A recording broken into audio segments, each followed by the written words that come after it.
Hello and welcome to upstate New York, virtual upstate New York, home to Watkins Glen International. My name is Rishav Khosla, up here in the booth for the first multi-class endurance race here in the Elite Racing Leagues, here on the Elite Racing Network. It's the Elite 6 Hours of the Glen. It's an exciting day here. 6 hours, lots of racing. Most teams with two drivers sharing the duties here tonight, or excuse me, today, starting here around 12:05. PM Eastern time is going to be when the green flag should wave here. But right now we've got qualifying underway. Cars are going to be all over the track. We've got a ton of teams signed up here for this event. It's going to be an absolutely fantastic race to bring to you all. Looking forward to bringing you some of the action. I'll be in and out of the booth as well as some of my other coworkers at the Elite Racing Networks all throughout the day. But we're going to watch as some of these drivers try to put down some lap times, try and get the best possible starting positions for this upcoming race. The first driver here on your screen, Jared Rexing, driving that Corvette C8R in the GT Le Mans class. We've got three different classes racing here tonight. You've got your LMP2s going for that overall win. GT Le Mans class here, this Corvette team. If you're familiar with the IMSA organization in terms of class structure, it's very similar to that. And of course, we've got GT Daytona or GT3 teams going at it. There you see John Whitendorf driving for Lake Norman Motorsports. Lake Norman, one of the teams that has three different cars going for class honors in all three different classes. So we'll be keeping an eye out on those guys. We know how strong they are in the NASCAR series that we cover, but we want to see, of course, how they transfer those skills over to GT and prototype cars. Moving over, you've got another Lake Norman Motorsports car. This is their LMP2 car going for that overall win. You've got Ryan Gabble, an infamous road course ringer in the Elite Racing Cup Series especially. Ryan Gabble right now throws it into second position, third position right now, just trying to get some banker laps in before he's ready to get going. So we'll try and grab our positions. But right now, the guy who I think a lot of these guys are going to be chasing is Richmar Esports driver R.C. Enerson, IndyCar reserve driver, IndyCar driver in the past, road to Indy. He's been a huge part of the Elite Racing Leagues this past season or so, and he is absolutely one of the fastest guys we've got here on road courses, but a guy he's going to have to contend with. Yes, that's correct. You're seeing that name exactly correctly. Robert Wickens driving for IBS Esports here, going for that overall win. Wickens here trying to put that number 23 IBS Esports car on the pole. We'll see what he can do right now, sitting in P2 to Richmar Esports, R.C. Enerson.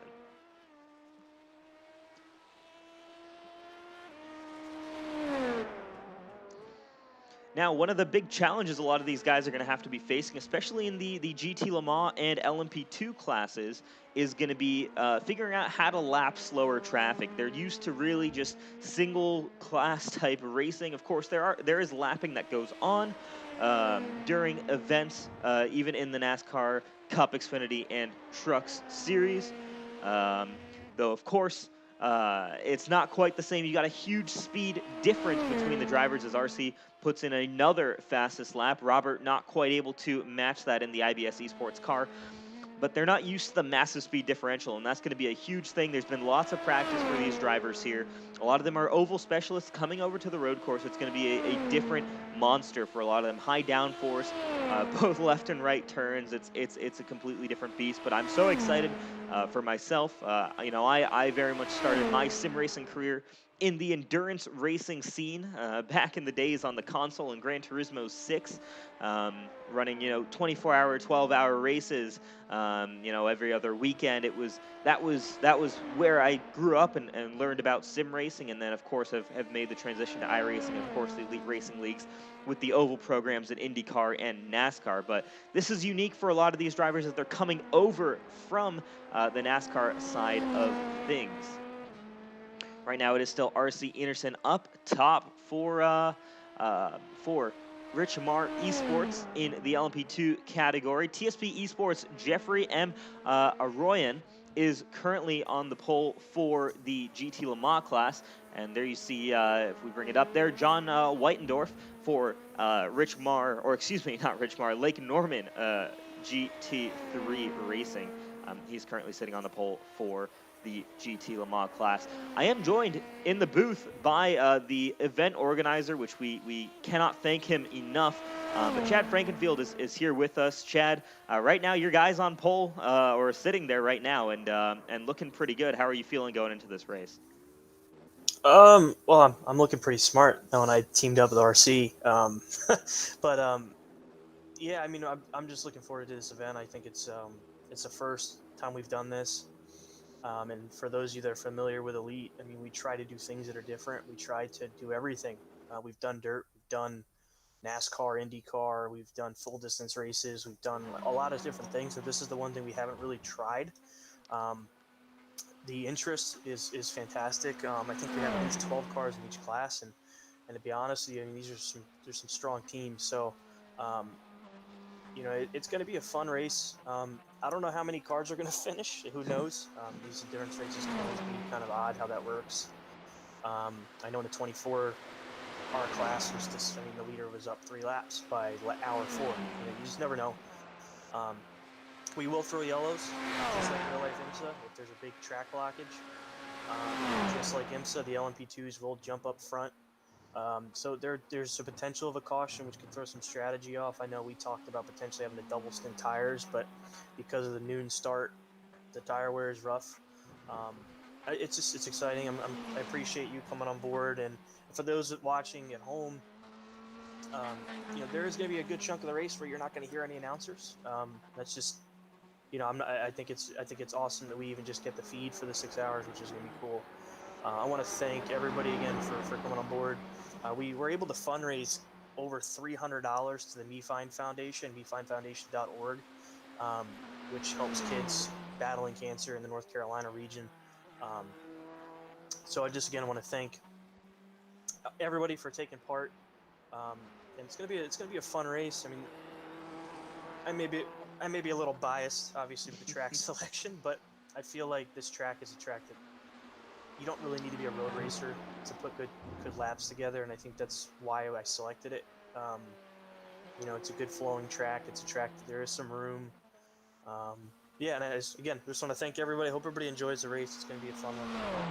Absolutely. Thank you so much for putting this event on, and absolutely Watkins Glen, a track many of our Cup drivers are familiar with, but a lot of outsiders as well joining in, and looking forward to seeing you take to the track as well later in this event, and best of luck to you.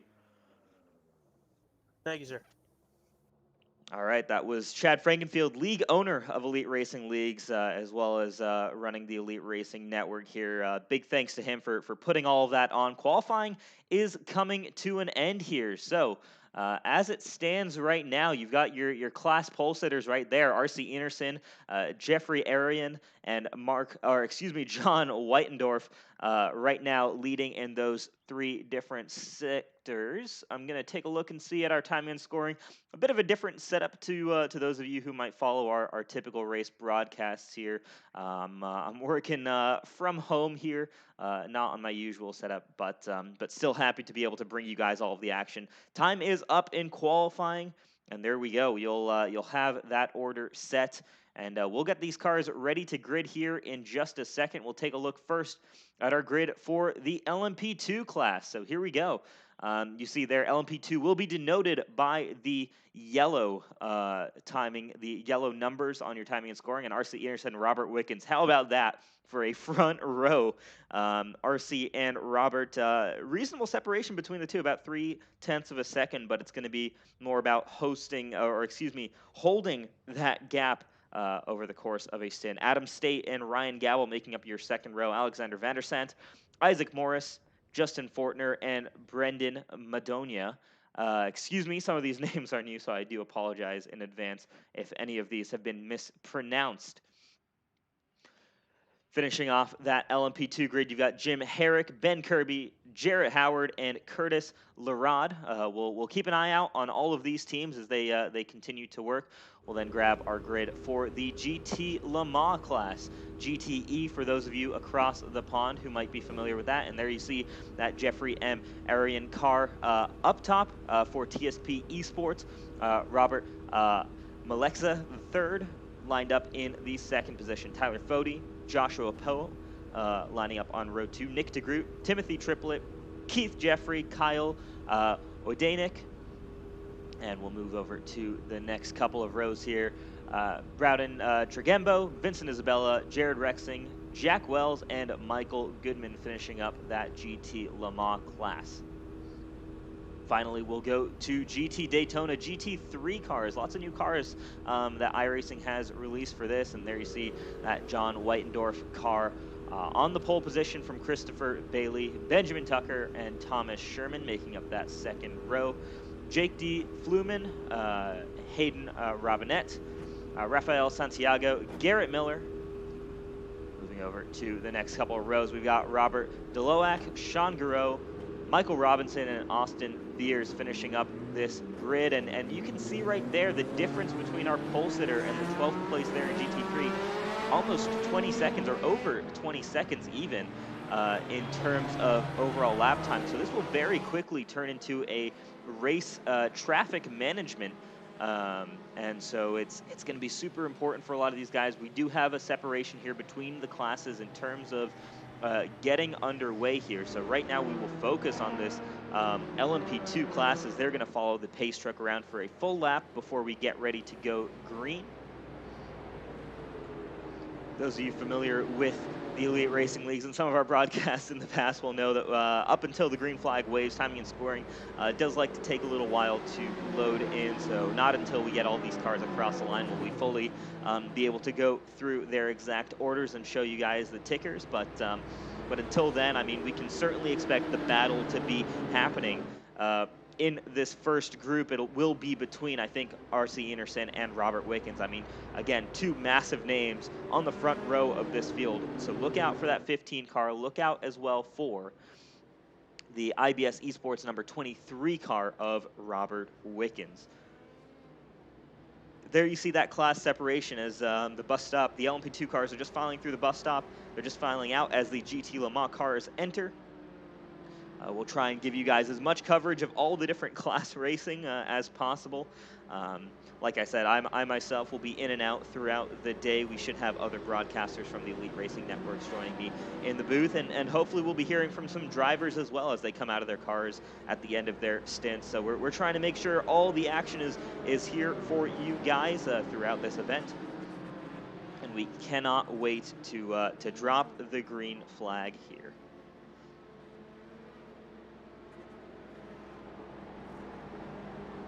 Before we get started, we'll also be showing at various points some ads for our premier sponsors. You see them there at the bottom. Want to thank a big thank you to Richmar Florist Racing. Huge supporter of the Elite Racing Leagues in the past season or two. And they've come on as a premier sponsor in 2021. Same thing with C2 Freight Resources, a NASCAR sponsor as well. Moved over to the esports realm, and they've been a big supporter of the Elite Racing Leagues and have come on as a premier sponsor as well. So big thanks to both of those guys, both of those companies for joining us here. We'll be absolutely mentioning them and running some of their ads here later on in the broadcast. But we're getting ready to hit the green flag here pretty soon. So R.C. Anderson will be controlling this field as they head to green. And once again, you've got that separation just in case there's any kinds of checkups here. Turn 1, reminder, this is a 6-hour event. These guys need to be just a little bit careful in turn 1, get into a rhythm, find something pretty solidly before you really start going for it. Just because you can't win the race, a 6-hour race in turn 1 on lap 1, but you can definitely lose it. The pace truck is off. There's the hand of the flagman, and there you go. Green flag waves. R.C. Anderson hits the loud pedal, and we have 6 hours left in this endurance race to go. R.C. Anderson clean in front as we head through turn 1. as we get timing and scoring back up to date here. It is going to be Robert Wickens in second place, but he's already defending from Adam State in that number 64 satellite racing car, and he's going to have a tough time defending down this back straightaway. This is where you can get a huge draft into the bus stop. Let's see what happens here. No move quite yet. Again, just smart racing. Meanwhile, further back, the GT Le Mans class is underway. TSB Esports, Jeffrey Arian has gapped the field just a little bit there. Almost a second on second place factory-backed motorsports car there. And we're waiting for the GT3 cars to show, and they have also started their event here. There is your 13th place car in GTE. Once again, we'll have some issues with showing all the cars with over 40 entries on track here for tonight. But there you see Lake Norman Motorsports, John Whitendorf leading the way. So far, no major changes in terms of your overall leaders and your overall class leaders, but we will absolutely bring up your ticker so that we can keep track of all of the action as it happens throughout this event. In LMP1, one lap down from projected 232, and it's RC Anderson leading the way over a second lead from Robert Wickens in the number 23 car. We've got a little bit of a battle going on just further back there as you see Ryan Gavel potentially making the move there. Excuse me, Ryan Gavel getting passed by Alexander Vandersand in the, excuse me there, that is actually the 30 car, I believe, making its way past the number 3 of Lake Norman Motorsports. It is, excuse me, as timing and scoring just gets fully up to date. That's the LMCgear.com black racing car. Teammate Alexander Vandersand up in front in the number 26 car, the LMCgear.com gold racing car. The 30 car right now driven by Isaac Morris. So he making a move early on here as he moves up into 5th position past that Lake Norman Motorsports car of Ryan Gavel.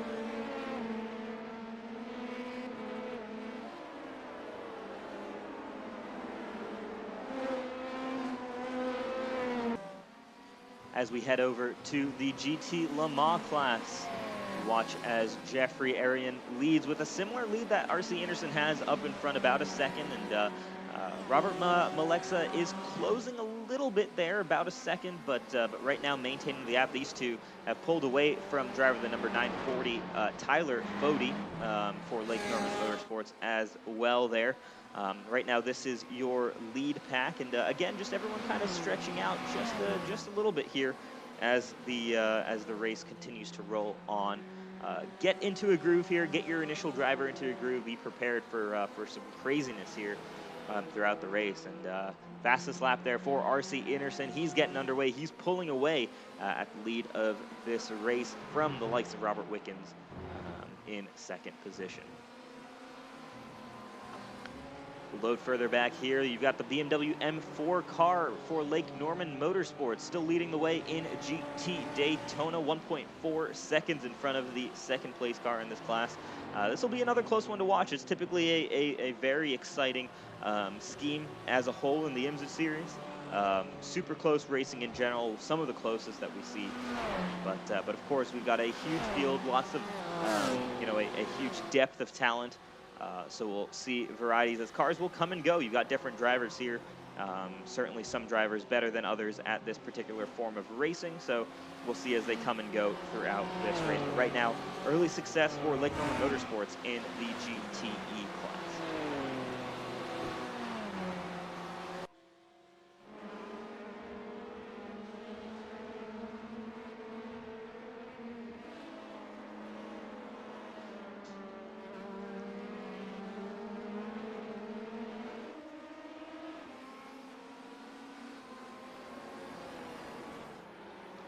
Back in front, the battle for the GT Le Mans class remains. It begins to stretch out just a little bit there, as you see Jeffrey M. Aroyan stretching his lead out just a little bit there, and he continues to do so as, once again, another fastest lap for RC Anderson, and he continues to extend his gap out in front of the other cars in class. have a little bit of an issue with timing and scoring. We're going to roll you guys over quickly here to our premier sponsors, Richmar Florist and C2 Freight Resources, and we'll be back with you very shortly. Richmar Florist makes every day a special day, from weddings and large events to that little something for any occasion. Richmar Florist has the perfect floral expression, and they're open online 24/7 at richmarflorist.com. Everywhere, every day. Richmar's 2 retail locations offer a fantastic selection of floral creations, gifts, and home decor. Book your free consultation in our showroom for your special event needs, and visit us online at richmarflorist.com today.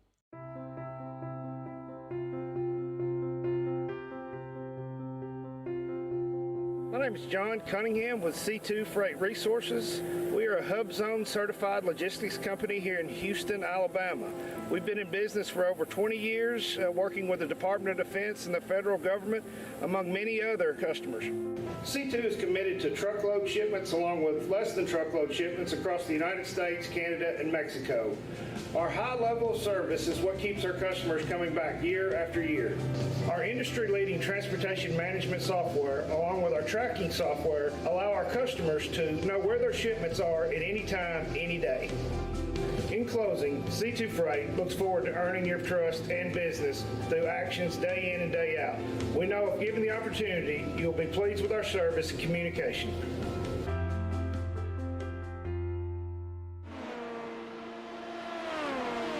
Welcome back to the action here at the Elite 6 Hours of the Glen. R.C. Anderson continues to lead, and once again, we do apologize a little bit right now for some of the timing and scoring glitches that we are experiencing. However, we should still be able to get you relative positions. The unfortunate situation with this many cars on track is iRacing not always able to keep up to date with who all is where on track, but we'll absolutely be keeping as close an eye on that as we can. Heading back into the GT Daytona class, looking at your third place runner right now, PRC Elite Endurance, driven by Thomas Sherman. These guys running in the GT Le Mans category were victorious 24 Hours of Daytona winners in their particular split, so a big shout out to them, running a full-car squad, I believe it was. So impressive run for them, and came out top dog there. Hoping to repeat that success here in the Elite Racing 6 Hours of. They're going to have to deal with Lake Norman GT3 team, Lake Norman Motorsports, and Tiki Sim Sport 2, that number 22 car as well, running high up the order, but they've got Thomas Sherman, or actually they've got a GT Le Mans car behind them in the ID Racing car of Vincent Isabella right now, struggling a little bit early on here. Going to want to see if he can get past the GT3 traffic to stay on the back there of the GT Le Mans class. Reminder that, as Chad Frankenfield said, there will be cautions in this event, so that can certainly shake things up, change the order around as things go, and absolutely could certainly change up strategy, could certainly bring drivers back into the race that might be out at certain points due to various issues. But right now on track, it's all clear. No cars with too many issues. We got some guys on pit road, but as it stands, no major problems early on in this event.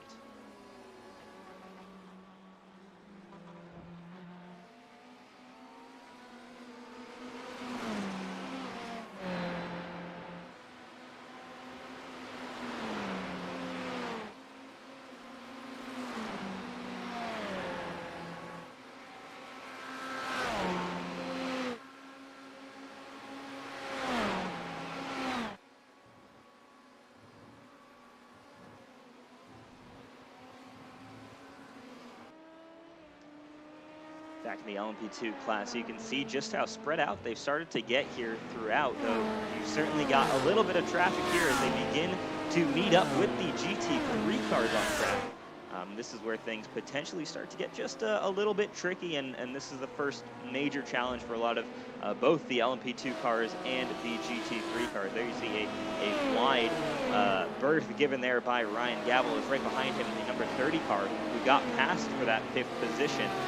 Isaac Morris just making his way through in the S's. Again, very tricky to do so and very easy to lose your car here. But just need to be patient with a lot of these lapped cars as the LMP2 drivers. It is the job of the LMP2 drivers to make their way past without incident. It is not the job of the slower traffic to get out of the way. It's their job to maintain their own lines. The LMP2 cars, GT Le Mans cars, when they come around, will all have to alter their line to make their way past.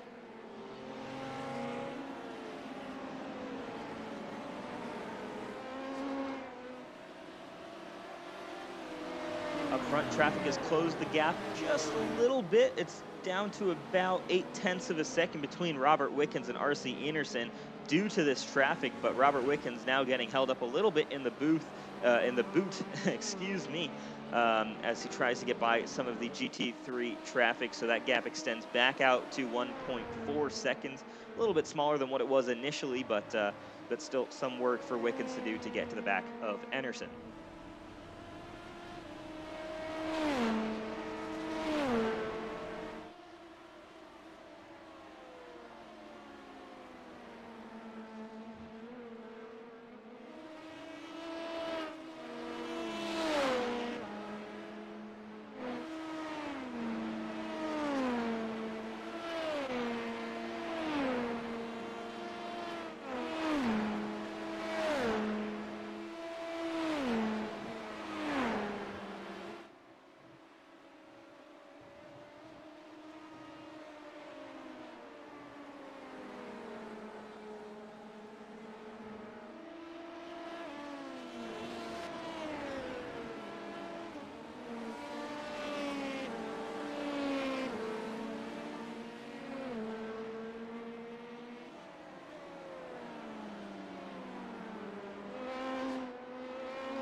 Back with you following some of the action here at the Watkins Glen 6 Hour. Just 8 laps into this event, running lap 9 right now. Long way to go, and you'll see that ticker up at the top change just a little bit as the race continues to go on. That's based on the pace of the cars and then what they're running right now. Originally you saw it said 232 laps. It's gone down to 227, so the pace of RC Enerson better than what they might have expected there. You see it jumps up to 228. So that's going to change around just little by little. And that's just the timing and scoring, projecting the number of laps that they expect these cars to complete in the 6 hours. Do not worry, the race itself is timed to 6 hours here on iRacing. It's just a situation of timing and scoring, once again trying to keep up with everything that we're throwing at it here.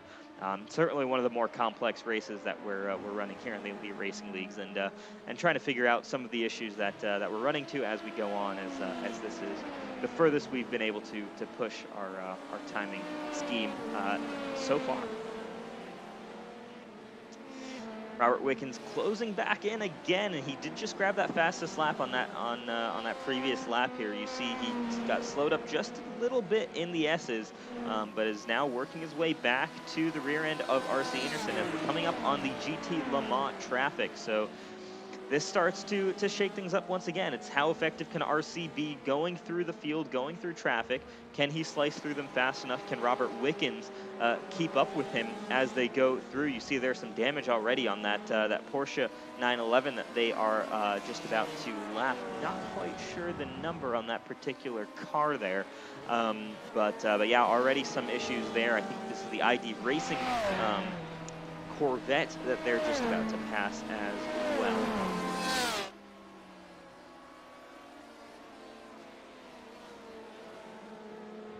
So now both of them passed the start of this GT Le Mans traffic. It's what can Robert Wickens do? That gap extended once again there as Wickens got held up a little bit. Hasn't been as effective, I think, as RC Enerson has been in traffic, but right now the speed seems to be favoring this 23 car as the run goes on. So could it be that Wickens is perhaps preserving his tires on this long run just a tad bit better and able to make it work? But right now RC pulling a good ways ahead there and clearing this GT Le Mans traffic quite a bit earlier than Robert Wickens. And Wickens is catching these guys in some of the worst positions there, has to check up a huge amount through the carousel there, and is going to lose another massive chunk of time. That gap now up to 2.3 seconds.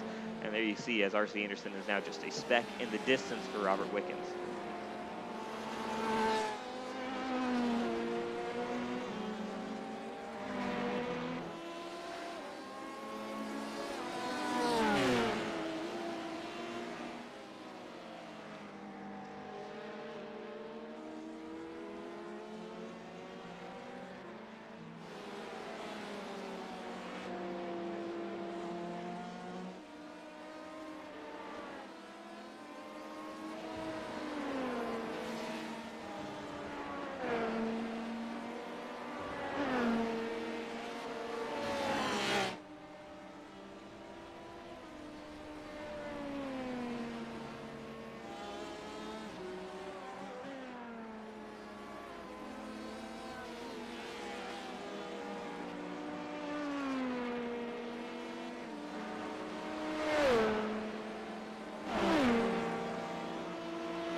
Remains at 2.2 seconds between the two leaders in classes. Just a little bit further back, the LMC gear cars have both taken over 4th and 5th place once again, past that Lake Motor Motorsports car of Ryan Gowell. This has been a fun little battle here as those guys have gone back and forth little by little, and watching as the traffic has kind of shifted the order a little bit. But this 30 car of Isaac Morris is looking very quick indeed as he's now tracking to the back of his teammate, Alexander Vandersent.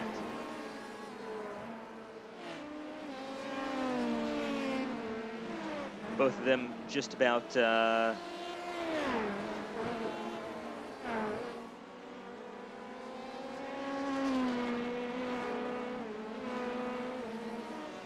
a look there as that timing, actually, that timing graphic not completely correct there between the two of them, as obviously they're quite some ways closer on track. Appears to be grabbing the wrong bit of information there, but the battle is very close between the two LMCgear.com cars, as they are currently duking it out for that 4th position right now. It's RC Anderson, Robert Wickens, and Adam State leading the way in the LMP2 class.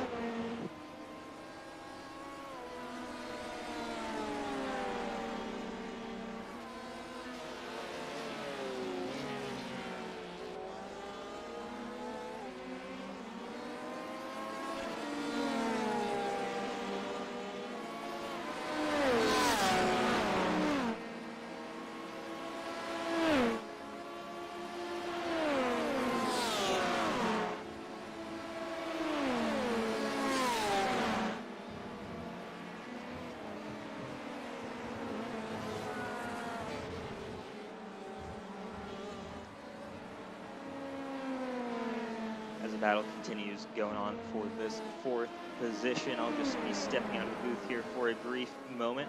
We'll see if we can bring in someone else from the Drivers or the Elite Racing Network crew of commentators and producers. See if we can bring you some more of the action.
Hello, everyone. Once again, back in the booth here, Richard Kosla, bringing you this action here for the fourth position, as Isaac Morris has made that pass on Alexander Vandersen and gapped his teammate. Going to try and keep track of some of the comments here for those of you watching at home. Do want to apologize for a little bit of the issues that we're seeing regarding just some of the stream connection here. Going to try and fix those as we go along here, so apologize if you're seeing any stuttering throughout this race as a whole.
Back in the pack here, following now the GT Le Mans class. Leads the way so far in this class with a nice 1.9 second lead over second place in the factory back motorsports car. I do believe we've got someone here to join us up in the booth. Let's see if we can grab him in here. I believe we're joined here by Covey Moore. Covey, do you have a copy? Yeah, I got you, Rashad. How you doing today? Hey, I'm good. How are you? Oh, I can't complain, man. We're endurance racing on a beautiful Saturday morning in Watkins Glen, New York, and or wherever you are sitting in your sim. Absolutely. It's been pretty exciting so far. So I think everyone getting quietly into a rhythm here. How have things been going for you guys? We got 3 cars out here today, and there's no real complaints as of yet. We're all of a 30-minute mark, just about here into this deal. Nick and I'll be competing in the 77 Ferrari. The excitement comes when you're on that pace lap, and you know that the challenge ahead is just a little bit different than signing up for a conventional league race, a couple hundred miles or what have you.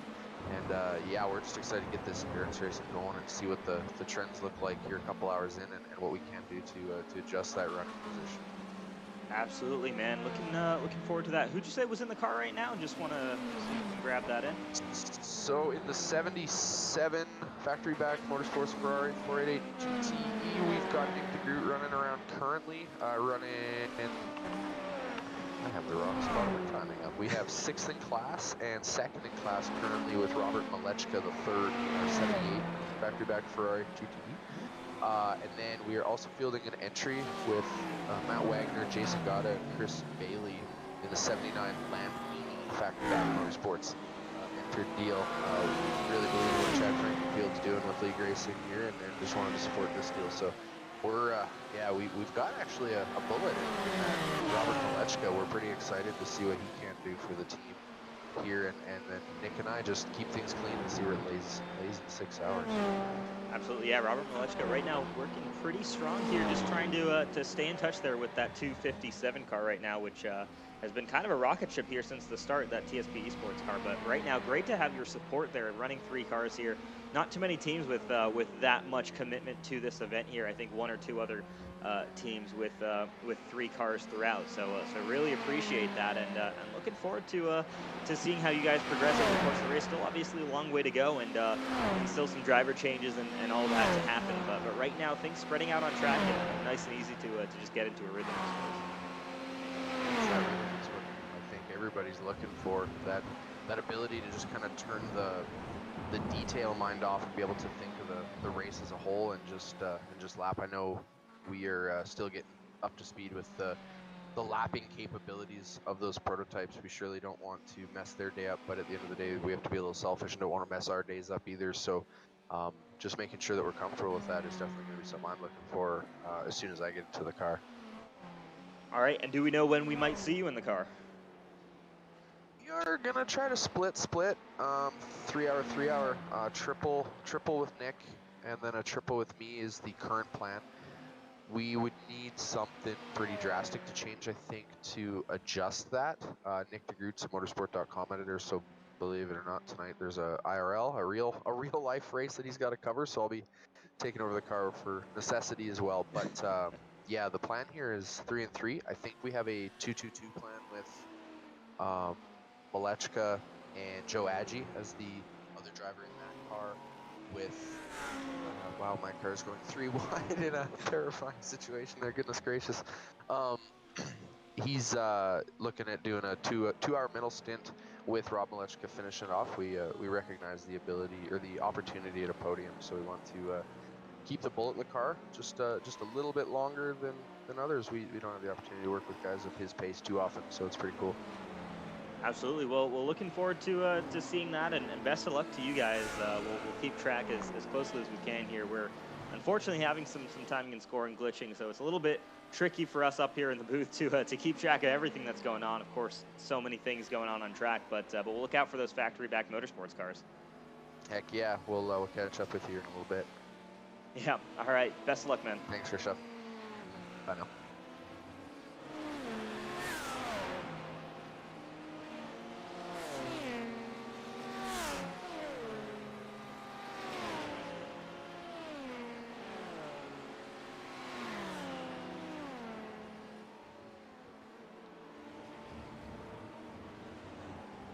We'll keep following those factory back motorsports cars here as Covey Moore very kind to join us up here in the booth for those guys. Big support there, and again, reminder that all of these the race entries those went to donations for cancer there. So massive thanks to Chad Frankenfield for organizing this for the Me Fine Foundation, raising all of that money, and of course massive thanks to all these teams for donating that money to enter this race. It's all for such a great cause, and what an exciting thing to do here. League racing, endurance racing, not something you obviously always get to see, and something that we're very happy to cover. Once again, apologies for some of the lag you might be seeing here on your broadcast. We're hoping to solve that fairly quickly here, but of course, just one of the slight issues that shows up with the situation of running this on a laptop rather than my standard desktop there. So once again, want to apologize from up here in the booth.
For those of you watching at home, we do see those stuttering issues. We will actually just be right back with you. You might see the stream stopped for about a minute or two here as we just tried to reorganize that and hopefully fix things up with getting the stream health back in order. So be right back with you guys in just a minute.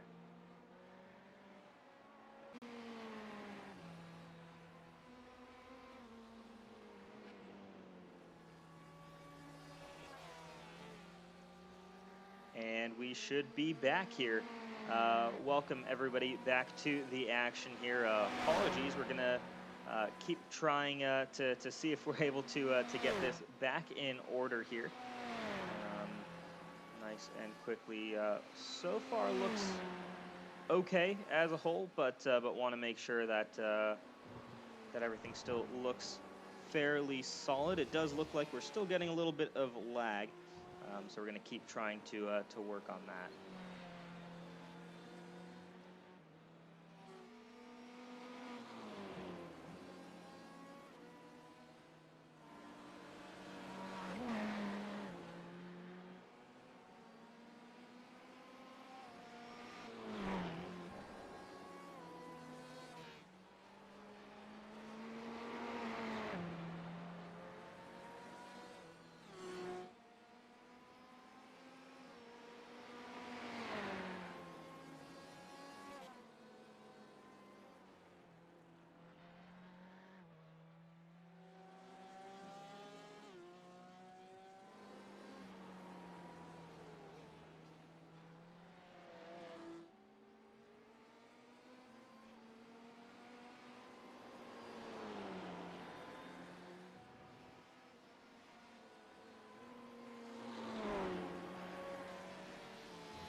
Back to the action here once again. We'll give this another shot here. Again, continuously working to bring you guys the best possible action that we can, and bring you guys as good of a quality as we can here. So hopefully we've got the stuttering under control for right now.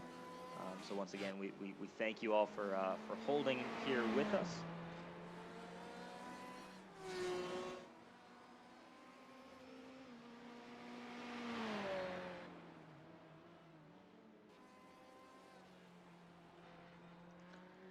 We'll keep monitoring the situation with the stuttering issues and see if those fix that at all throughout the course of this event. But right now appears to be doing a little bit better here.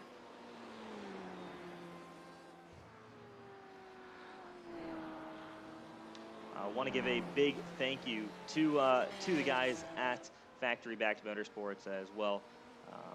Big thanks there. For sharing some of their timing and scoring information with us as we continue to struggle just a little bit with the stuff that we're seeing. So as it stands here, you do see the timing and scoring for that second class there for GT Le Mans, but Jeffrey Arian and Robert Maleska right now fighting it out for that lead position.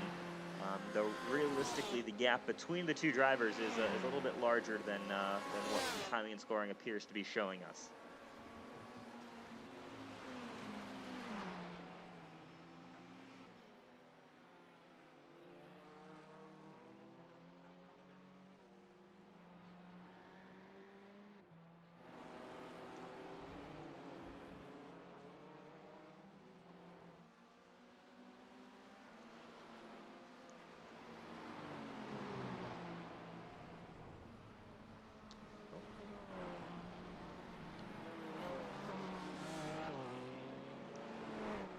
Those of you in the stream comments, please absolutely let us know if you are noticing any kind of stuttering issues still, that we want to try and make sure that we're addressing as much as possible here. Lower the resolution a little bit, which hopefully works. Once again, just a not optimal situation here in terms of what we're using, but the on-track action has still been superb here between all of these drivers. Everybody just getting underway here, and right now just kind of holding on to position that they've got so far.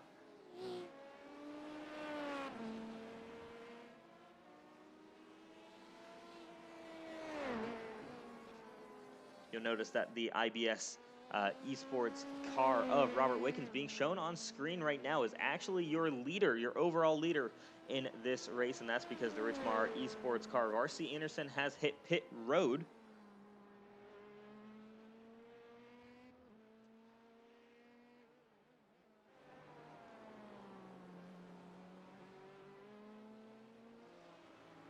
We'll see when Robert Wickens decides to respond to that.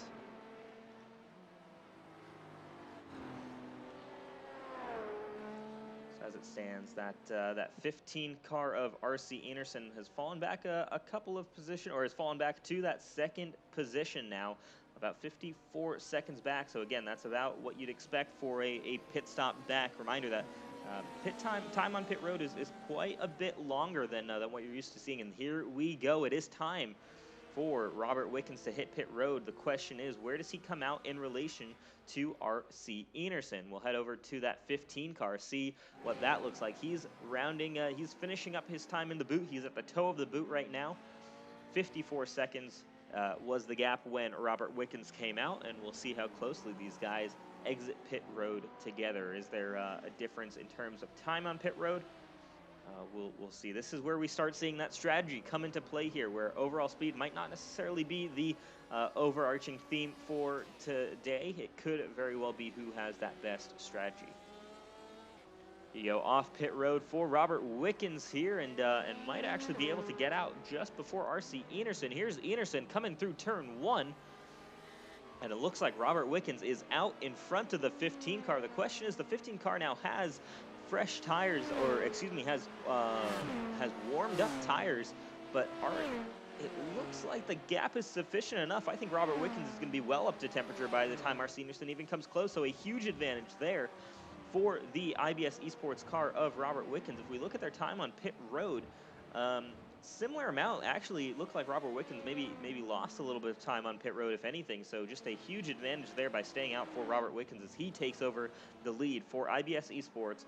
It's now Robert Wickens over R.C. Enerson for the lead here in the LMP2 class.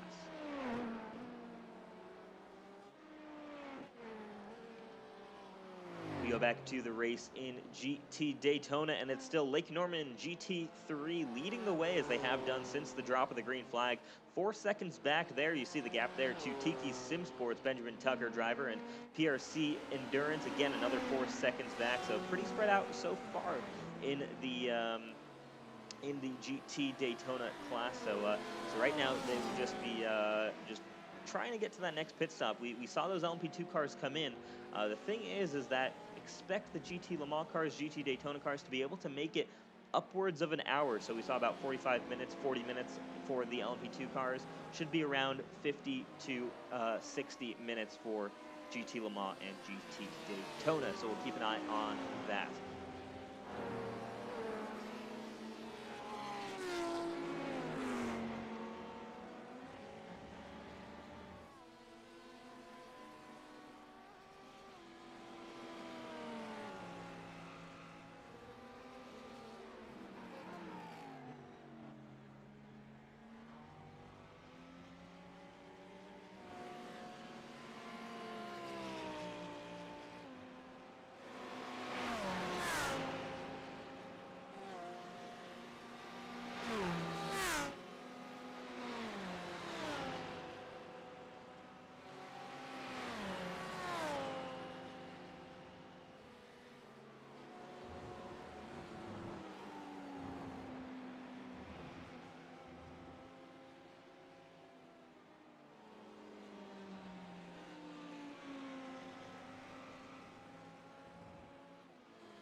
Back with you guys. We got another one of our drivers here joining us in the broadcast booth. We should have Shane DiMantova with us. Shane, can you do you have a copy? I got you guys. All right, Shane, I'm assuming you're running here in the number 20 car with teammate Vincent Isabella. How's the race been going so far? How have you guys been enjoying this new challenge here for endurance racing and GT racing at Watkins Glen? Yeah, I mean, challenge is definitely the word for sure. We're having a lot of fun though. That's what we said in the beginning. We just want to come out here and have fun. We're a bunch of oval guys. Like, we don't run road courses, so this is a whole new experience for us. And just really cool, this type of racing. Is me and Vincent, obviously, we've been talking the whole entire race, and hopefully do something like this in the future once again. Absolutely, it's great to see that transition over from the oval racing and typically the heavier stock cars to these higher downforce GT cars that you guys are running right now. How's that transition been? What have there different things that you've really had to learn about tackling these different cars? This racetrack you're maybe a little bit more familiar with. It's something that we visit pretty frequently on the Cup schedule, but definitely cars are pretty significantly different for you guys. Oh yeah, there's a lot of different stuff that's going on in these types of races. Obviously, faster and slower cars, classes, and stuff like that, and braking points. Mostly just like braking points and steering with the cars. Just definitely something to get used to compared to a stock car, which is a lot more heavier and harder to turn. So yeah, we put in a lot of hours in practice. We know we're not the fastest team out here, but like I said, we're just having fun and hanging out. Absolutely, and that's what it's all about, especially for an event like this with all of those entry fees going towards the charity. That's great to see you guys joining in the action here. And wanted to ask, when can we expect to see you in the car? Probably Vince is probably gonna stop here, and let's see, probably like 10 or so laps. He's probably gonna go one more stint, and then I'll hop in the car. So probably about another hour or so, I should be hopping in the 20 machine, which I'm excited about. All right, awesome, man. Well, best of luck to you guys, and looking forward to seeing how the race turns out, and hopefully just enjoying the laps that you're able to spend here. It's going to be a long one. We are, Rich. Thank you so much. All right, have a good one, man. Best of luck. You too. Oh, Shane DiMantova there, going to be hopping into this number 20 car here right now, driven by Vincent Isabella, the Isabella DiMantova Racing Corvette. Great looking car. These guys, you can always expect to see the ID racing cars with some pretty unique paint schemes here, and you see another one here, this kind of rainbow scheme almost. Believe with the before I say the sponsor exactly on that, I do want to make sure I get it exactly right. It is just the Shane DiMantova Designs and Isabella DiMantova Racing car. So no different particular sponsor there that I believe we would see there, but still great to see those guys on track and making that move over from the NASCAR Cup Series, Xfinity, and Truck Series, and giving this this whole road racing stuff a shot.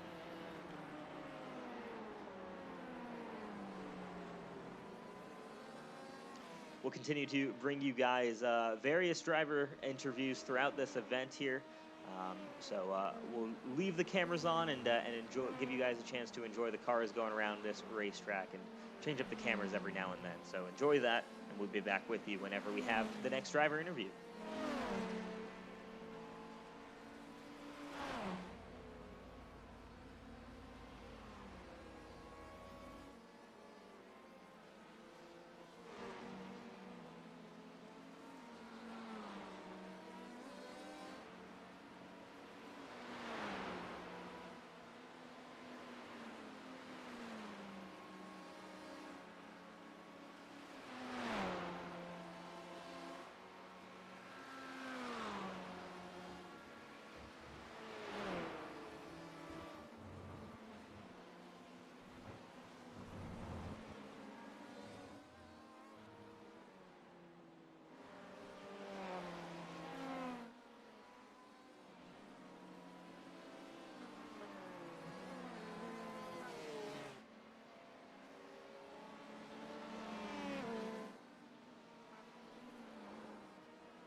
Back with you guys with another driver interview here. This time we're going to be joined by Damian Leininger. He should be in the booth with me now. Damian, do you have a copy?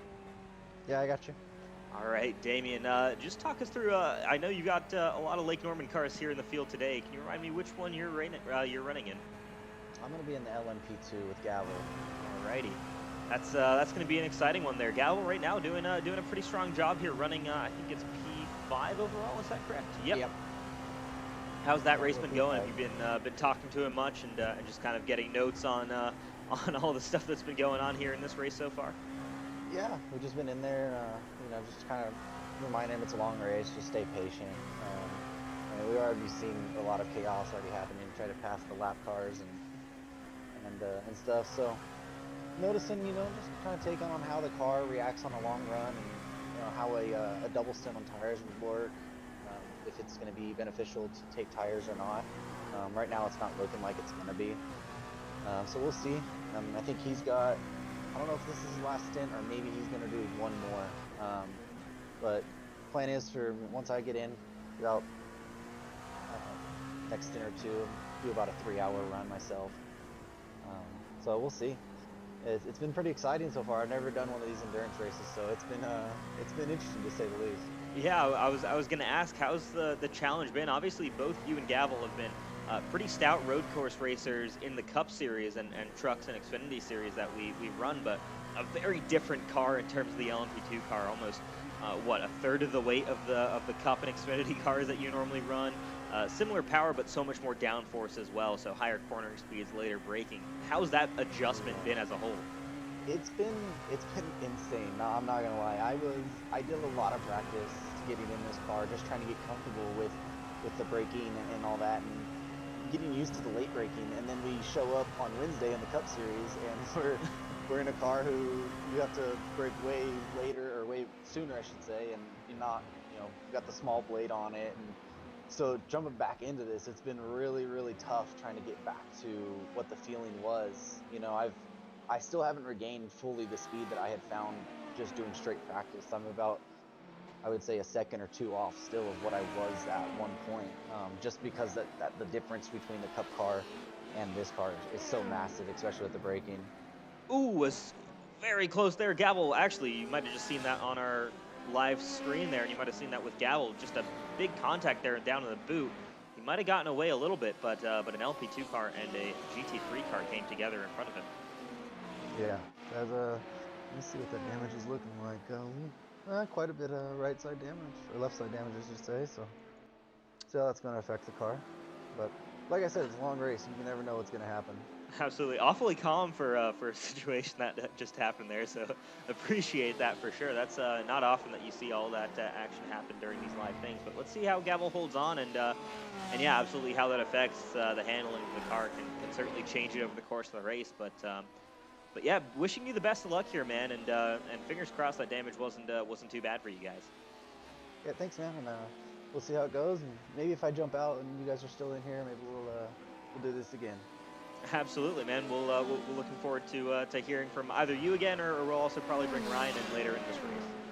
Yeah, he said he'd jump up here once he's done. I know he has to go do something in the middle of my stint, so might be a little in there, but yep, good to hear from you guys, and thanks for doing this. All right, absolutely. Thanks for joining us up here in the booth, man. Best of luck. All right, thanks. All right, that was Damian Leininger joining us up here in the commentators booth. We've also got, let's take a look and see who else we've got joining us up here.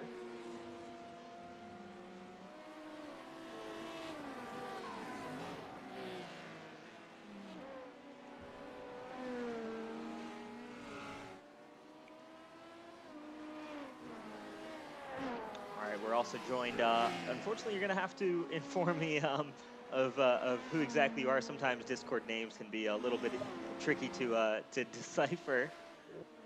Yeah, Stephen Ellis from the 57 Team Enduro Gate Car.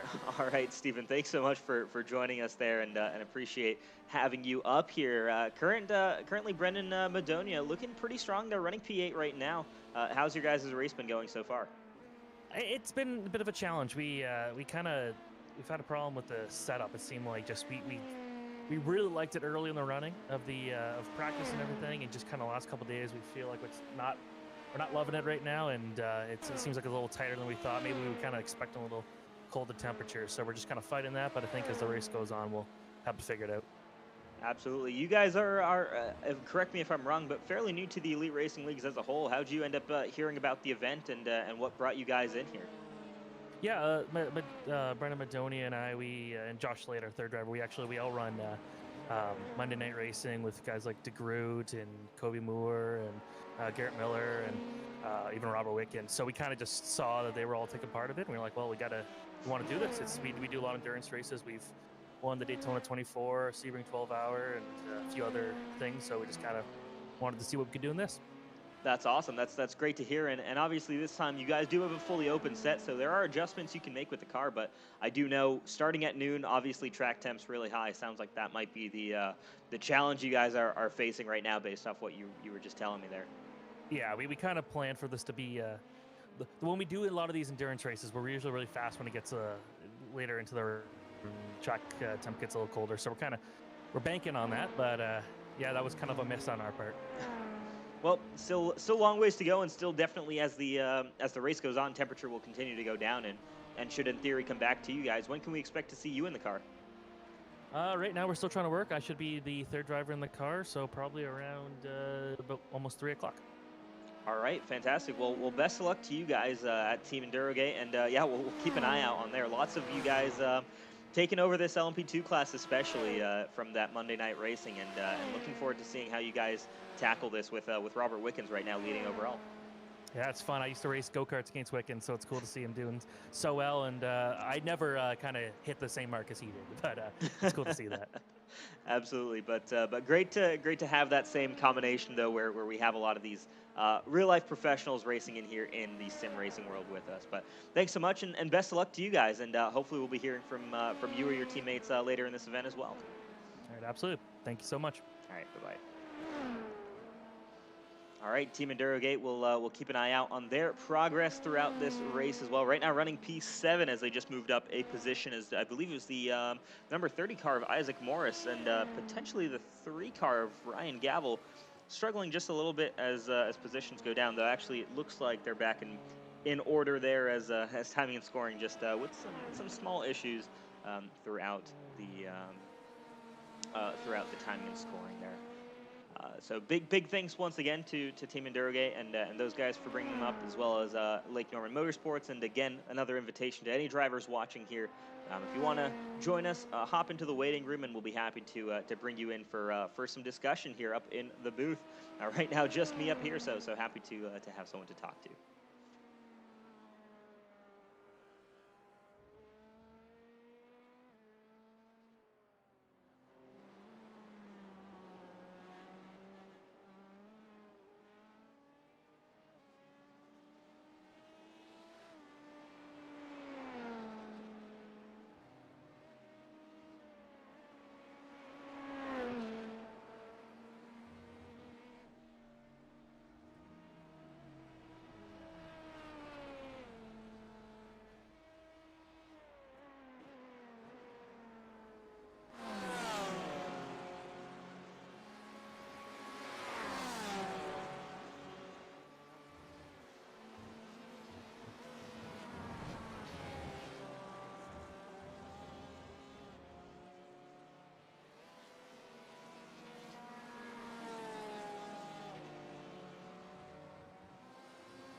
Happy to be back up here in the booth here. Rishav Khosla back with you guys. Very close there on the screen there as we've been watching this battle for the second position in the GT Le Mans class between Tyler Fode and Matt Nickel. Those are the number 940 Lake Norman Motorsports car, as well as the number 257 TSP Esports car. Both of them chasing down that 78 factory-backed motorsports car. Right now, leading the way by a considerable margin, actually. But Tyler Fode very close there to getting involved in a bit of an incident with an LMP2 car, just trying to get past. This has really been the closest battle we've had on track all race long. Just difficult to see in too many cases where there have been closer battles, just with some of the issues we've been having with timing and scoring. But absolutely glad to be back with you guys, bringing some of the action and watching this battle as it kind of shapes out. Again, we're not seeing too much aggression here very early on in this event as a whole. So it's really just trying to chase down. But right now, Tyler Fode with a better run than we've seen so far from him. Really throughout this event, he's been it's almost been a bit of a, I don't know exactly how you'd name this effect, but it's been an accordion effect. There you go. Just struggling for words here, but it really has been that, as Matt Nickel will stretch out the lead a little bit here, and then and lose it quickly to Tyler Fode, and then stretch it out again, and then lose it, and it kind of has been going back and forth here. So this is some of the closest we've seen Tyler Fode so far, as he's now right on the back there. Once again, the timing screen, they're not showing exactly the right gap between these two cars, as they are obviously right next to each other on track. Matt Nickel right now in that Corvette C8R, that very nice looking Corvette C8R, defending from that Lake Norman Motorsports car.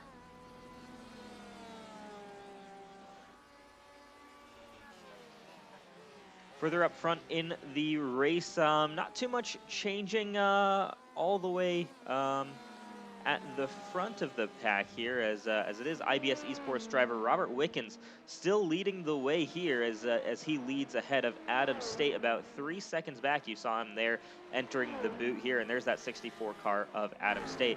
Richmar Flores driver RC Anderson has dropped back a little bit here to the 3rd position.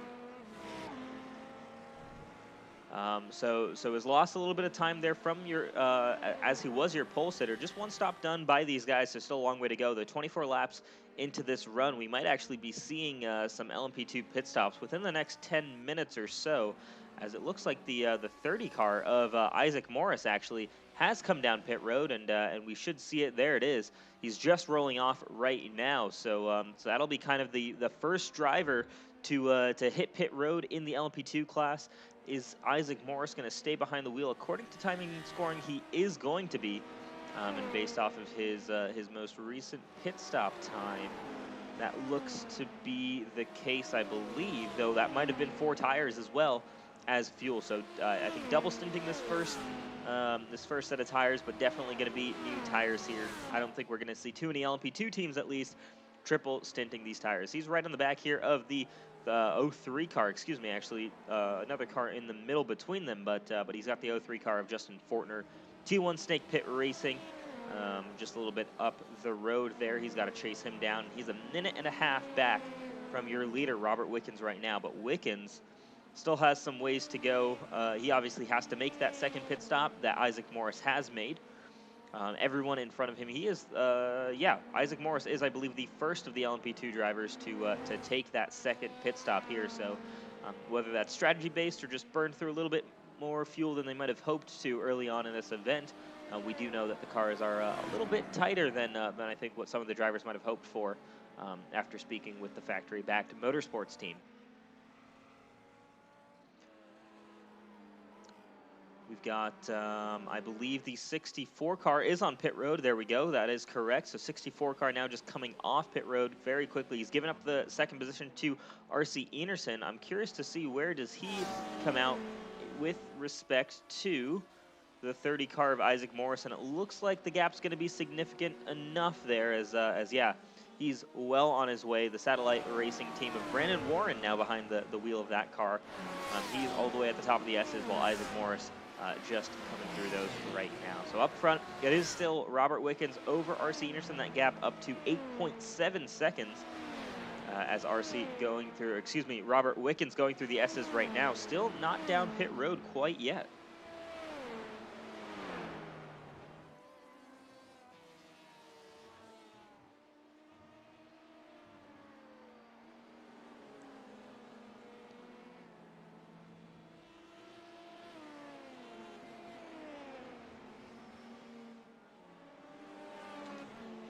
Update, we were talking earlier in this event to Damian Leininger for that Lake Norman Motorsports team. You see there just we saw that little bit of contact. Looks like it might have been race-ending damage for the car driven by Ryan Gavel at that time.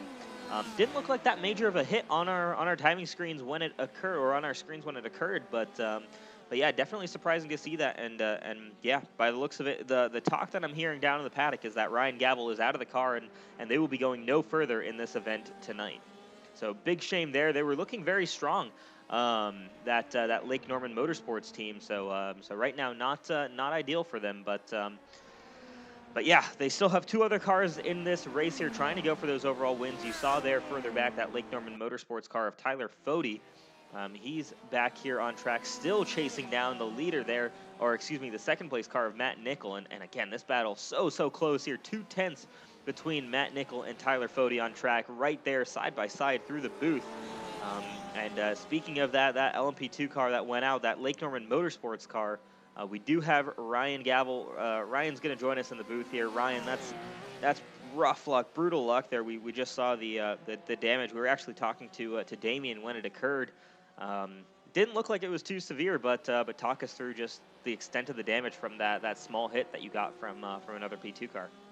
Yeah, no, these cars, usually they hold up pretty well, but I mean, it was killed. He caught us in the left rear, and it knocked the left rear in, and we had a minute and a half of damage, and I was turning at 2 o'clock down the straightaways. We were about 3 seconds off the pace after fixing the minute and a half of damage. So it's too bad it happened. We had a real fast car.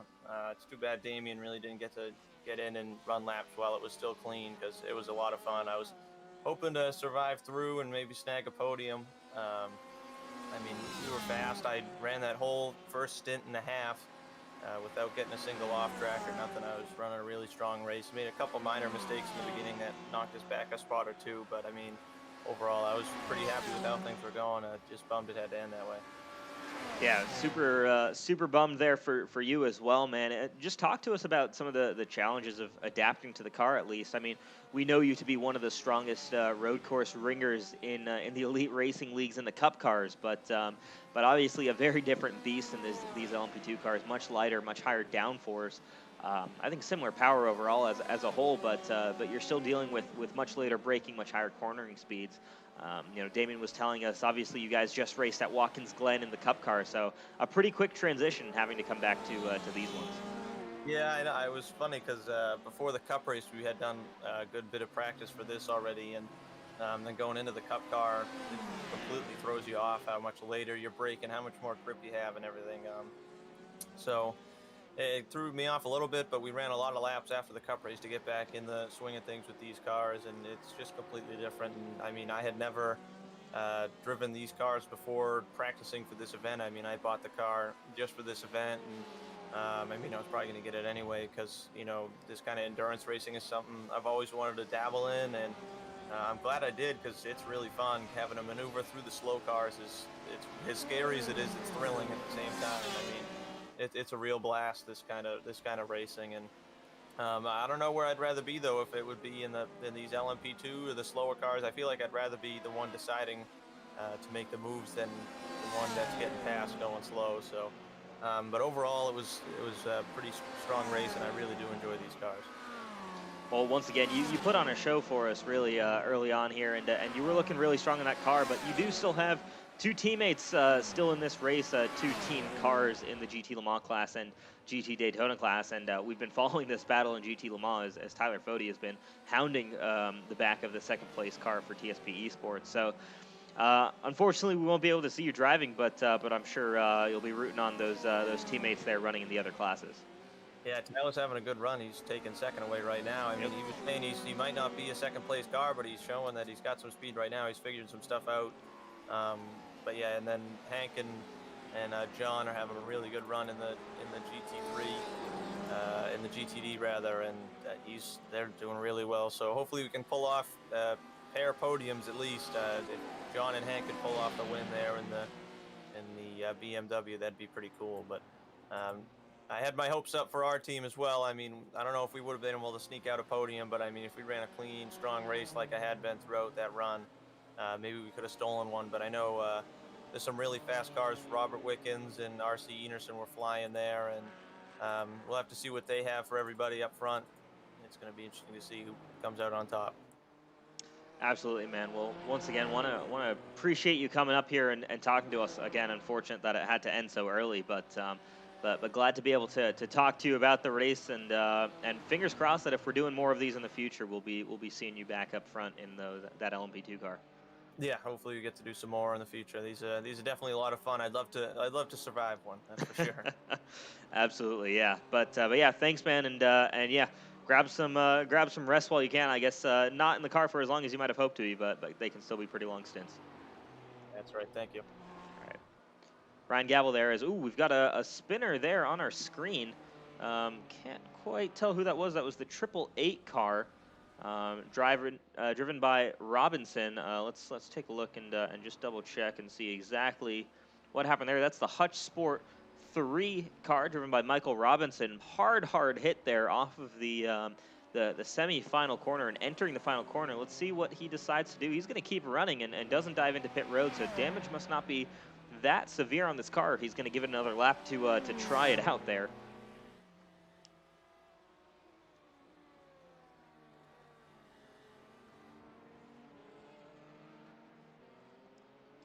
We'll keep an eye on that 888 car, see how they fare as the race continues to go on here.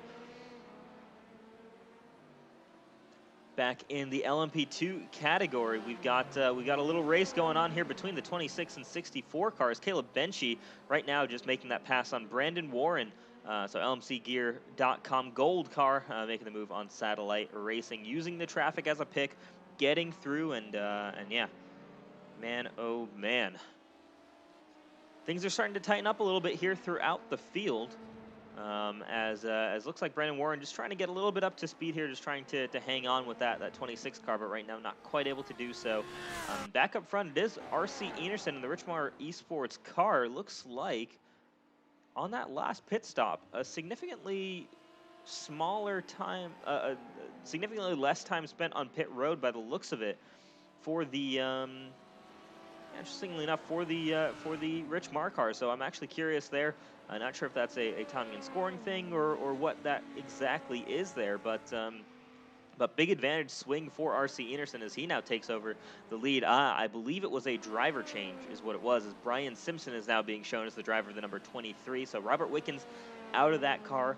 RC Enerson staying in at the Richmar Esports number 15 car means he takes over the lead, and a 14-second lead over the IBS Esports racing car.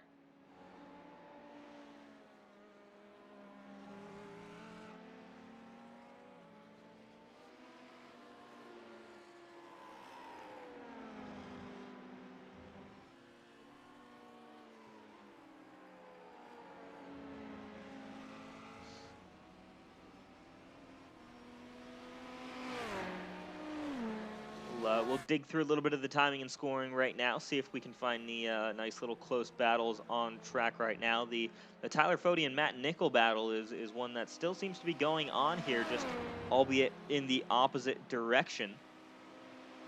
As Matt Nickel continues to chase down Tyler Fody, we'll switch over to that battle there, number 940 and the number 257, as they run side by side. Tyler Fody.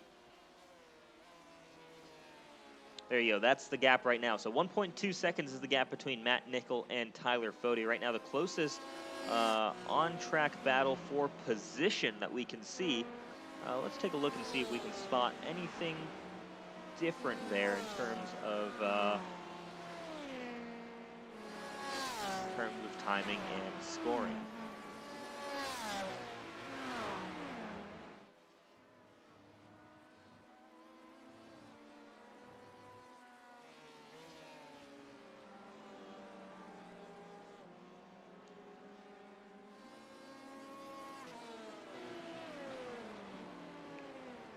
In GTE, it is still John Whitendorf leading the way for that Lake Norman Motorsports team. One of 2 Lake Norman Motorsports cars left in this race as the LMP2 car taken out early on, and that number 3 car for Ryan Gavel and Damian Leininger has fallen to the bottom of the order. They are done for the day.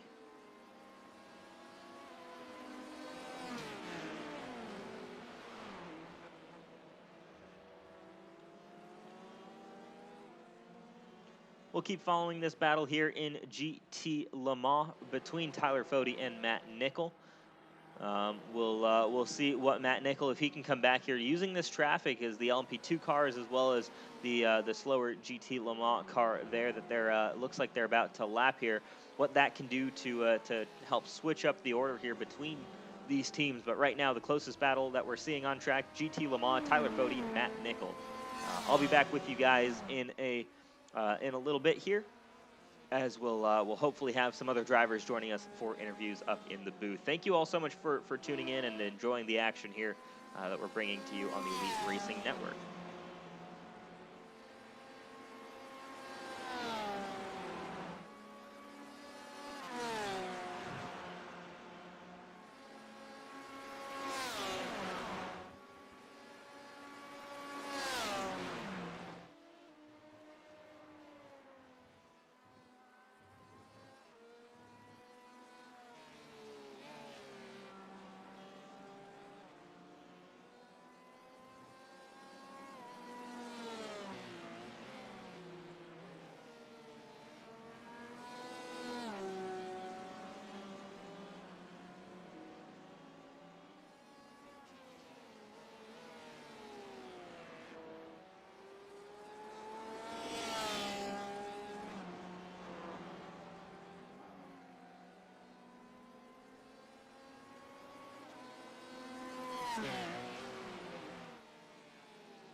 battle on your screen for the past few minutes here. It is closing up and getting very tight between RC Enerson, your overall leader, and Isaac Morris in the number 30 LMC Gear black racing car. He's been closing in super fast, and you see once again in turn 1, just a huge time gain there. I'm not quite sure exactly the reason as to why this is, but my assumption would be that 15 car triple stinted. Here we go, Isaac Morris for the lead of this race for the first time in that car. He is going to take over, and RC Enerson falls down to second position. The question is, you know, is that triple stinted tires, is that saving an extra set, making enough of a difference for RC Enerson and that Richmond RC Sports team? That's the big question mark right now. But RC, you saw that before, he was running significantly slower lap times than what Isaac Morris was, who I believe has fresh tires in that number 30 car. So Isaac Morris right now with that clear track in front, as Brandon Simpson hasn't quite been able to keep up with these two drivers up front. So so an interesting call there from the Richmond Esports team. Triple stinting these tires could be hurting them right now, but could certainly help them later in the race. And that's because the current strategy I'm hearing from Chad Frankenfield, the other driver of this 15 car, that RC Enerson might be in here for 4 hours, so trying to make the most of that time.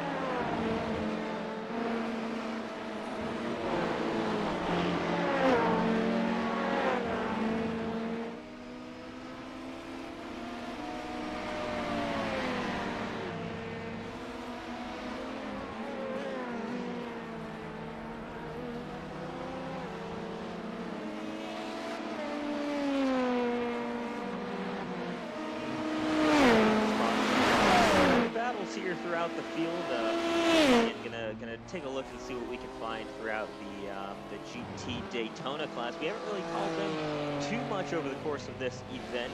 The field's been relatively spread out as a whole, so it's been a little bit trickier. You did see earlier when we didn't have any commentators in the booth, there were some closer battles going on, but right now up front, yeah, that gap is extended out to 3.2 seconds.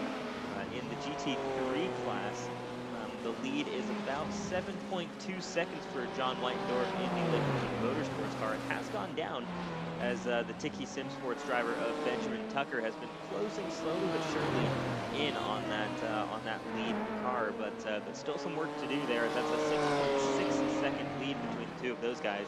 We'll take a look and compare their previous laps there, and that might be why we're seeing a little bit of an error there in timing and scoring, as Benjamin Tucker's lap time quite accurate there to what we'd expect to see. So we'll wait and get an update there from that last lap. But right now showing 7.3 seconds is the gap there. That could potentially be growing or shrinking here as it's up to 7.4.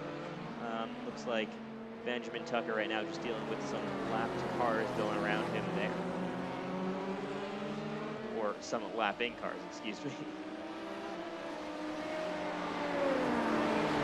Elsewhere, the field is fairly spread out throughout this field. No one super close within one another. Lots of drivers still just kind of getting, like we said, getting into that rhythm as we are about to be running, or I believe we currently are running lap 69 of 227 projected. We're coming up to 2 hours completed in this race, 4 hours and 8 minutes left to run. So still a long way to go here for most of these guys. As you see there, Isaac Morris right now on an absolute tear these past few laps. Has been putting in some of his quality laps here to try and create a gap to that 15 car and make this double stinting strategy work better than the triple stinting that we're seeing from the 15 car, and potentially well, actually no, we don't believe the 23 car would be triple stinting, as they've already done a driver change, and it wouldn't quite make sense to be putting a new driver in on old tires. Teammate 2, Isaac Morris, Caleb Benchy is right now at risk of going down to his team, going down a lap to his teammate. You can see there's Benchy and there's Isaac Morris right now. So right now for Caleb Benchy, he's got some work to do to try and pick up the pace a little bit and try and make sure he doesn't lose that lap to his teammate. That previous lap was a little bit slower, about half a second slower than Isaac Morris. So once again, that gap's going to keep going down little by little. We'll see what Glen's going to do. Right now, just a dominant run by the guys running the order. This pack right now seems to be between 30 to 15 to 64, and potentially that 23 car of IBS Esports who are involved in this race as well. Right now with Brian Simpson behind the wheel. In GT Le Mans, it is still factory-backed motorsports leading that Ferrari 488 GT3 car. Considerable margin ahead of the Lake Norman Motorsports car, who are currently listed as your second place runners. Tyler Fody still behind the wheel of that. The 20 seconds, the gap between Fody and the leaders. So we'll keep following that battle. Working past some lap traffic right now in the GT Daytona class, side by side. Up to the races there can certainly get a little bit sketchy, depending on how you take it and when you take it. Safely done right now, and Tyler Fody is on through past that lap traffic and has some clear roads in front of him before he gets to the 78 factory-backed motorsports car, which right now is lapping just at the toe of the boot. There you see it, that Ferrari 488. The other factory-backed motorsports Ferrari 488, number 28 car. 78 car leading the way, the 28 car right now running in the 4th position, some ways behind the number 37 Frozen Speed Full Send Racing driven right now. Who is that car driven by? We've got that run by Josh Poe, who I believe started that car earlier in this race, so he's been running around in that Corvette C8R around that Lamborghini Huracan, and right now again just kind of running into a bit of a race that gap, 37 seconds to 40 seconds to Tyler Fody in second position. Another big shout out to the guys at ID Racing, Isabella Dementova Racing. Vincent Isabella still behind the wheel of that car. We talked to Shane Dementova earlier in the event, and these guys just having fun with it. It's their first time really trying out an event like this, very much oval racers coming over to the road racing side of things. So great to see them right now running 5th in class. So far a pretty strong result for them right now. Still a long way to go, but impressive to see as Vincent Isabella has been getting more comfortable behind the wheel of that car.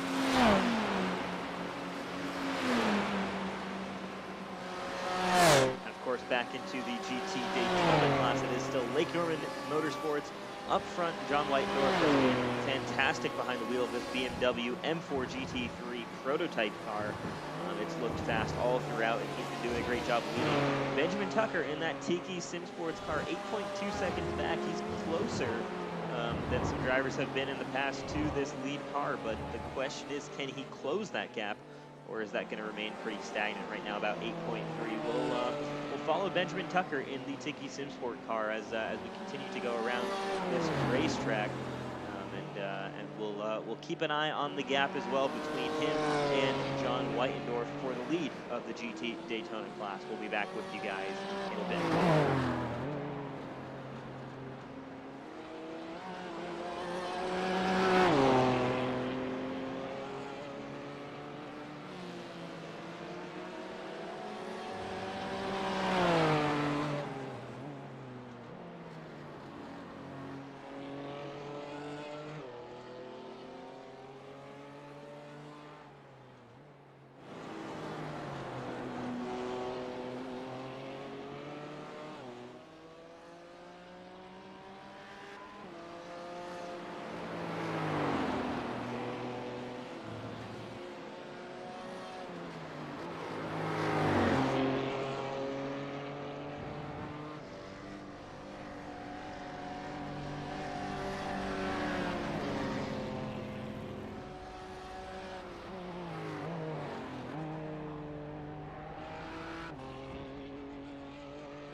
Tucker as he's been trying to close that gap into the leaders here in the GT3 class, the GT Daytona class. That gap's still about 8 seconds though, so not quite there. Want to head over to that 30 car. You see Cohen Evans now has taken over the wheel there, running in 4th position as they've just done a driver change.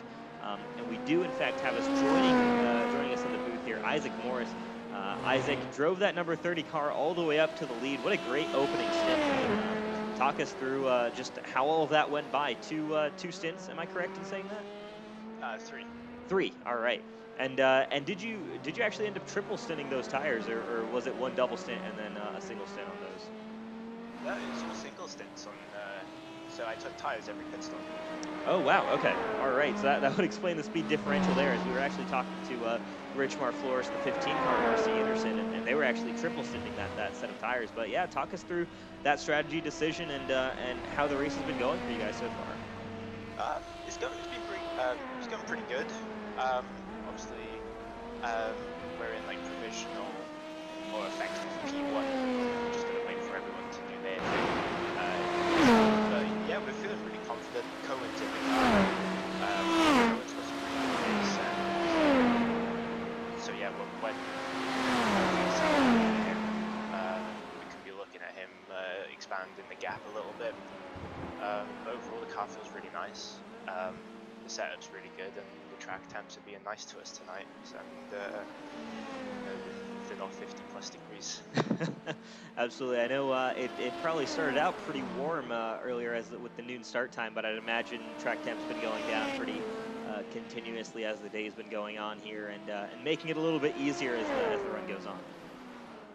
Yeah, definitely. The tire wear is pretty high.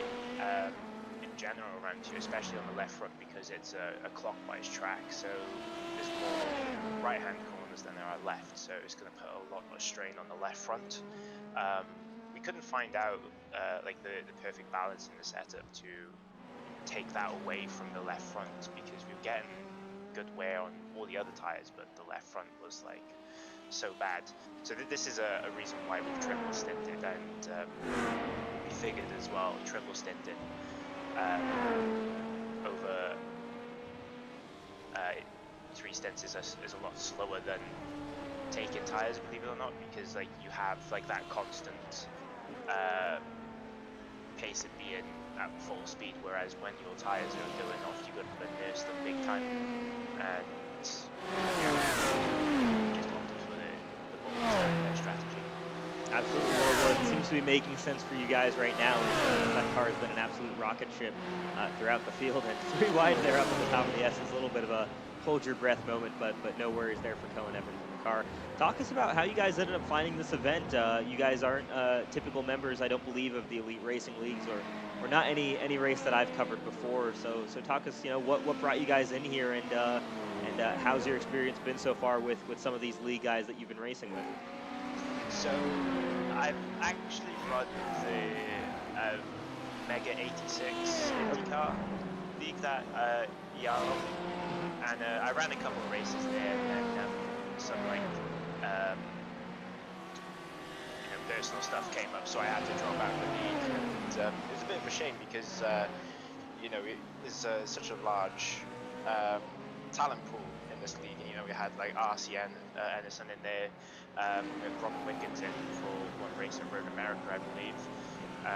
We had Sage Karam, and so many like talented people, real drivers, and it's just a real shame that I couldn't continue. But Jim from LMC Gear hit me up. He was like, "Hey, you want to do this race?" And I was like, "When is it?" And then we talked about it, and then I finally agreed, and then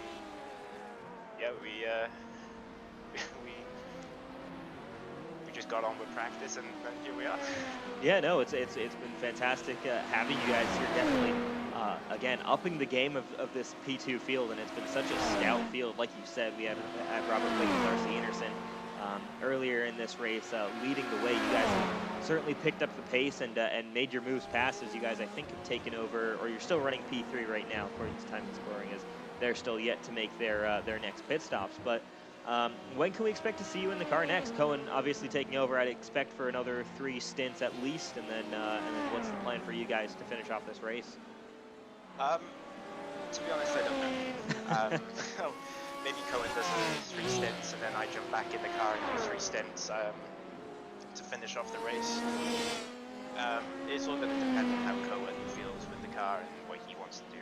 Because at the end of the day, I don't want to be too selfish and take away driving time from him. Because at the end of the day, he's actually a member of the LMC gear team, and I've been invited, so I don't want to be like, let me drive all the time, you know. Absolutely.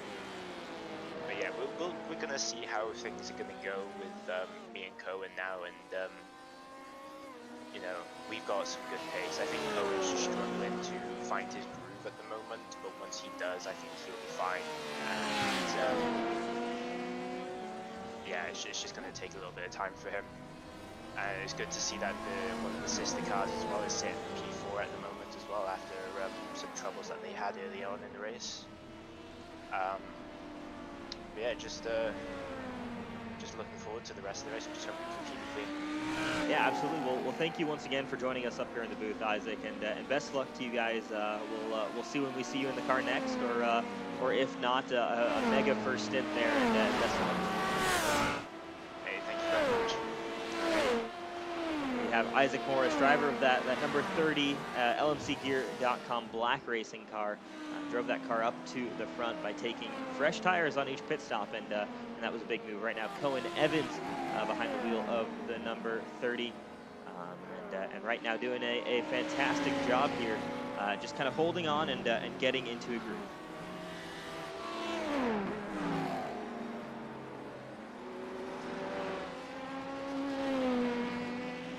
Have 1 or 2 other drivers joining us up here in a few as well. We'll just give that a few seconds to load in, and we'll bring you guys over fairly quickly.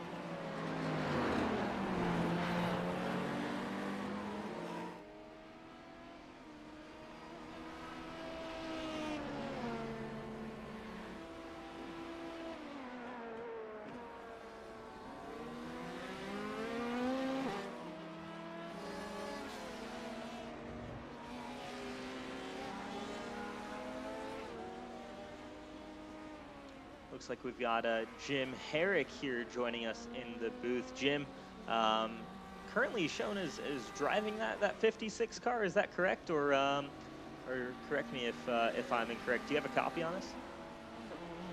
Yeah, I hear you. The car is still sitting in the pits, but I am not driving it anymore, unfortunately. What started out to be a really innocent off-track, somehow when I went to get back on the racing surface, it kicked me back out towards that wall, and when I brushed the wall, it just flipped me over. And when we got the car repaired, we took like 10 minutes worth of damage, and got it back out on track, but it was just all over the place. The steering was way off center. Just didn't seem like a very safe way to run, and I didn't want to ruin anybody else's race, so I had to swallow my pride a little bit and just park the car. Yeah, absolutely. Tough to hear. We've heard a couple of cases now already of these LMP2 cars maybe not being as able to withstand hits or anything quite like that as some of the other cars here on the iRacing service, where little hits can seemingly really mess things up here. But still part of that LMC gear team. I mean, talk us through kind of what your races look like now with that car been down pit lane. You've got your 2 teammates. You've just had Cohen Evans take over the lead once again from the Rich Mar cars. And then, of course, Caleb Benchy right now currently running P4. How are you feeling? How are you supporting those guys as the race continues to go on? Yeah, I'm about to hop in the radio channel with them and give them my support for the rest of the race. But we'll be keeping a close eye on those guys. they're, you know, they're our front-running cars. Our fastest guys are in those two cars. I'm the team owner, and I just kind of race more for fun. I'm not quite as fast as those other guys, and so yeah, we're real happy to see them running up front and, you know, getting possible podium, possible victory today. Absolutely. Well, one to ask. I mean, we just spoke with you, one of your drivers, Isaac Morris, up here in the booth, and he was saying he's in with you guys on kind of a one race deal here. Talk us through how you said you're the team owner, kind of how you guys found out about this event, and what brought you in here to bring 3 cars, especially to the top class. Well, most of the guys that are on our team come from actually 3 different IndyCar teams that race in our IndyCar league, the TI Racing IndyCar League, and so we all like to do endurance races. None of us had our own, you know, endurance teams, so we just kind of all got together and decided to form a team. And there's about, you know, we have 6 drivers entered today. We have about 8 or 9 total guys that we pull from these 3 different teams, and we get together whenever there's a good event. We especially like to run in these charity events. You know, the Me Fine Foundation, here's a good cause, and so we like to come out and support those, and it's just a lot of fun, so happy to do it. Absolutely. Well, we're so happy to have your support here and have 3 of your cars entered in this race. And again, 2 of them looking really great. Unfortunate for you, but we want to thank you a ton for coming up here in the broadcasting booth, and as well for bringing over LMCgear.com Racing and all of the 3 teams. Looking forward to seeing how your cars do, and best of luck to those guys as well. Hopefully, we'll see you in the next endurance race we run. Yes, we'll definitely be looking for the next one, and you know, appreciate you guys doing the broadcast and the coverage here, and helping out the Me Fine Foundation. So yeah, thanks again, and we'll talk later. All right, thank you so much, Jim. There's Jim Herrick there, owner of the LMCgear.com racing teams. Right now, must be a very happy man. As a whole, he's got 2 of his 3 cars running inside that top 3. Unfortunately, the car he was behind the wheel of, that 56 car, down pit road with some damage. The day is over for that one, but still some strong running from 2 of the team cars there. So still reassuring there to watch out for. We do have a battle potentially coming on here between the top 3, top 4 cars, even as really the top 4, the LMC Gear Black, Richmar Esports, LMC Gear Gold, IBS Esports, and Endurogate car, I believe, are all within about 6 seconds of each other. So very, very close racing here for the lead already, as we have, I believe everyone has completed a driver change except for potentially that 26 car driven by Caleb Benchy. But he's 2.2 seconds off of the leaders. Again, another 2.2 seconds in front of Brian Simpson. So right now, the battle that we're really curious about, though, is the one here for the lead. What can Chad Frankenfield do? Can he catch Cohen Evans as he's taken over from that 15 car from RC Enerson? 2 new drivers there, both on their first stints here. Can Caleb Benchy be the one to close in and flip the order for the LMC Gear cars, or make an LMC Gear 1-2? So impressive driving right now by all of these LMP2 teams, and the battles are getting pretty close here as the race continues to go on. We'll be back with you in a short while. I'm just going to go grab something to eat. Thank you all so much for tuning into the Elite Racing Network. We're happy to bring you all the coverage, or as much coverage as we can here, of this Elite 6-hour event at Watkins Glen International.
welcome back from up here in the booth.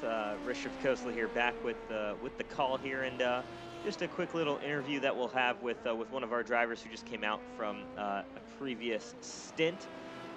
Apologies once again for some of the gaps in terms of audio, in terms of commentators being in here. We unfortunately don't have too many available today, and unfortunately I'm able to run the productions, but not quite able to be on commentary all day long. But we will be speaking with the driver here briefly, and we'll bring him in now. It's Jordan Owens, driver for PRC Elite.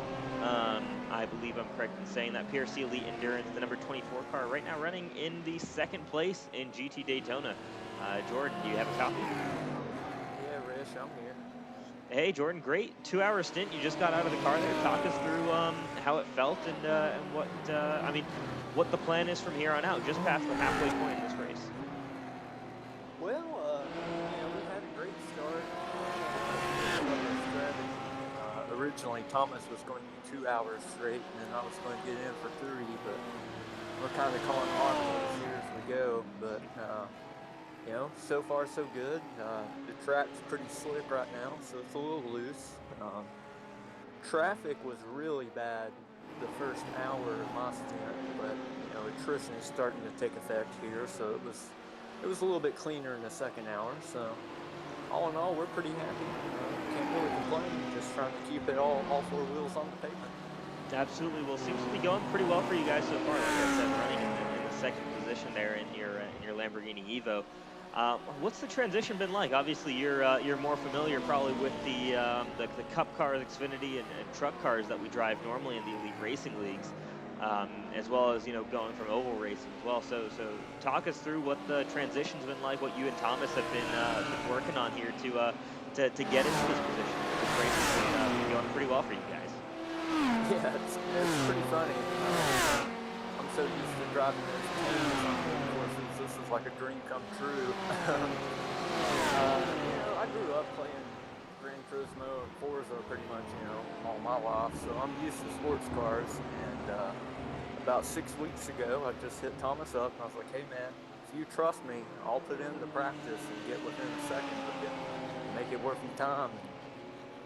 So far so good. He's running 149 average, I'm running 150, so we got to where we wanted. And honestly, driving this Lambo makes me never want to drive a Cup car again on a road course. I can absolutely relate to that. I still recall the first time I drove an Xfinity car. I think it was at Sebring as well, which just compounded into a poor combination there. But man, I never wanted to touch one of those things on a road course, because you're just dealing with so much more grip. The car just actually goes where you tell it to go. You're fighting so much less. So I can certainly agree with you there. This has been it's a fun car to drive. All of these, whether you're in GT3, GT Le Mans, or LMP2. I did want to ask though. We've heard some complaints, especially in the GT3 class, about LMP2 trying to get past, and as we just see a car spun around there off of the second to last corner. But what's your experience been like with some of those LMP2 cars? I potentially being a little bit more aggressive trying to get past. Yeah, I've heard the same thing in the race chat. Just a few drivers complaining. I don't know if it's just because I've put in more time in the official practices we've had than most, but I haven't had any issues whatsoever. I mean, everyone's been racing in very class up to them. So I'm more of a cautious driver than those, so I'm probably being a little bit more give and take, but it's been super clean for me. I haven't had anybody get close. Nobody's adored me. I don't feel like anyone's dive bombed me. It's just, when you're in those LMP2 cars, you're just so much quicker. The dive bomb doesn't really look like a dive bomb on from my windshield, just because they can drive it in there and stick it. It'd be different if they were driving it in and cleaning somebody out. But, maybe it's just some guys got in some tough spots. I don't think it's so much impatience as much as it's just a product of what happens walking to Glen. It's a pretty narrow track. Realistically, there's not many clean passing opportunities, so it's just, it's a product that we put out there when we're racing at Watkins Glen. You just gotta know what you're getting into when you do it. And I think some guys maybe were just pushing the issue a little too much, too early. Absolutely, seems like that might have been the case. When can we expect to see you? Obviously said you weren't quite sure in terms of when you might be in the car next, but do you expect to be in the car again? As we very nearly, Thomas Sherman involved in a big hit there. Well, that's not what I wanted to hear. I need to stop calling you guys up because that was the 678 car, I believe it was, that was spun around there. The Hutch Sport of Rafael Santiago also got caught up with an LMP2 car, both of them involved. That is the second time live on air where I've had someone in their team car make contact. So fingers crossed for your guys' sake that thing can still drive in a straight line. Well, man, oh man. Things happen. That's why it's a 6-hour race. We'll just take it as it comes.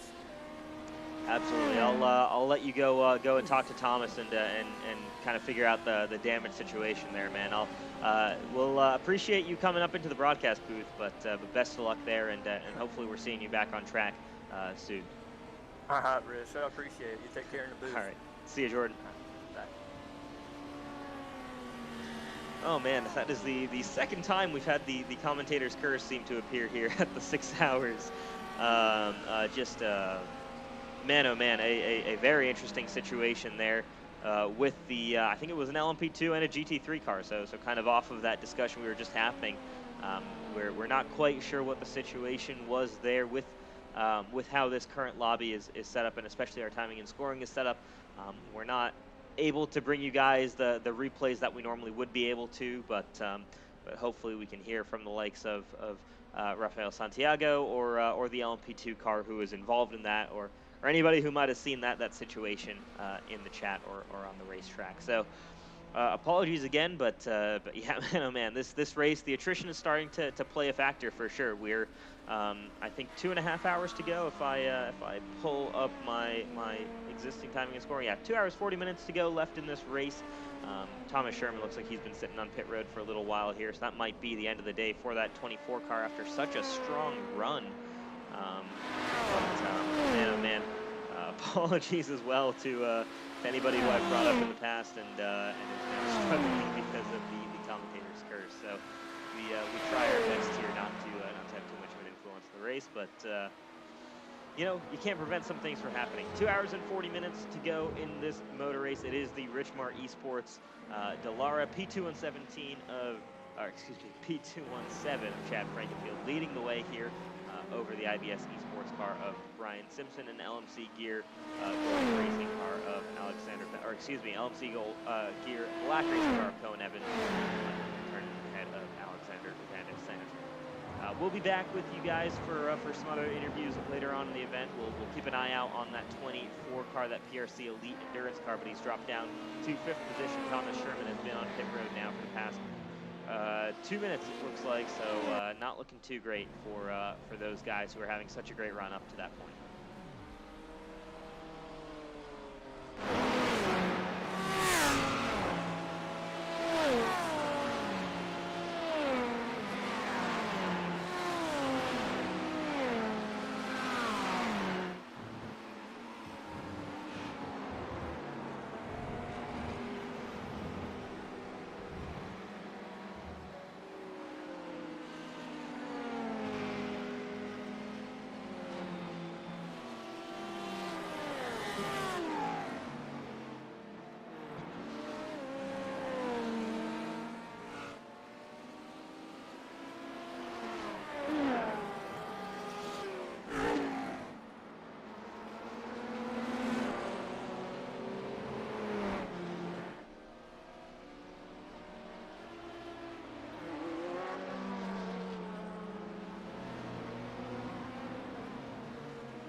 back with the action here. Watching this this lead battle still going on here is Cohen Evans ahead now of Chad Frankenfield. Frankenfield a little ways back there. He's I think made an extra pit stop by the looks of it as we're just getting that engine made up. Nope, excuse me, not making a pit stop the 15 car, but pretty short time spent on pit road. But yeah, there you go, Chad Frankenfield currently running P3 for Richmar Flores. IBS Esports, Daryl Timmers now the third driver for that number 23 car. Back behind the wheel, we do have another driver joining us in the booth here in just a short minute. Let's see if we can grab that up here in just a brief second here.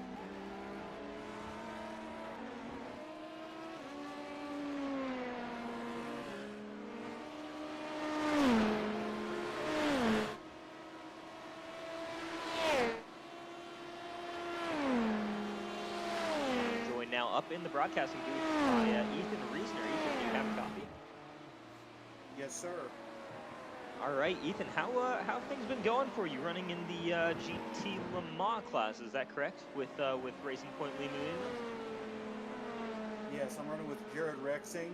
We're buddies from PlayStation and iRacing. We are a teammate in 2 different iRacing series on the stock car side. This is my first 6-hour race ever, and it's been insane.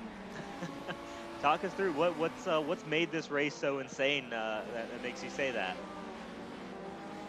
I really like how everybody's been treating each other. We get spaced out and you can participate and let guys go. But these cars are so much fun. They change balance throughout the run. They don't necessarily slow down because of tire wear, but they actually get faster. And I was getting really comfortable. I picked up 3 or 4 seconds over the course of my 3 hours. I ran about 3 hours straight, and I was having fun there at the end. I was in a rhythm. Well, that's awesome to hear, man. How'd you? I guess you did what was that? A 2-hour stint there. Excuse me, my driver time listing there. It had to be just over 3 hours because we had a little incident on lap 2. We got some damage, so we decided to pit, swap drivers, and I ran 3 hours straight in the 86 car. It's been awesome. That's great to hear, man. I mean, yeah, just talking to it. So this, you said, was your first time running in any of these types of cars? That's my first time in the Corvette specifically. We've done an endurance race. Elite did an endurance race at Daytona maybe a year ago, but this is the first time that I've driven a GTE/GT Le Mans car in a race. And I love this new mid-engine Corvette. It is the coolest car maybe I've ever driven. Well, you definitely get a chance to drive it pretty frequently. It's the official Elite pace car as well, or has been for the past few weeks here. So getting a little bit of practice laps, even if they're not up to speed before this event. So it sounds like it was a fun time, and I'm guessing with a 3-hour stint, you're not going to be in the car anymore. Jared's going to bring it to the finish here. Yes, he is. He's going to do a great job. We got a little bit behind, but we're still having a blast. We're not by ourselves as far as where we are in the standings, but we're both having fun. I love it. That's the key ultimately here is have some fun with it, enjoy your time. But thank you so much for hopping up in the booth and talking with us, Ethan. Really, best of luck to you and Jared throughout the last third of this race that's coming up here, and hoping for a good finish for you guys. And man, I'm looking forward to more endurance races here in Elite, and I'm sure you are too. After my stint, I want to do this again for sure. Thank you, Rich. All right, have a good one, Ethan. That was Ethan Reisner, co-driver with Jared Reisner. This is 86 car Corvette, currently running P7 in class in the GT Le Mans category.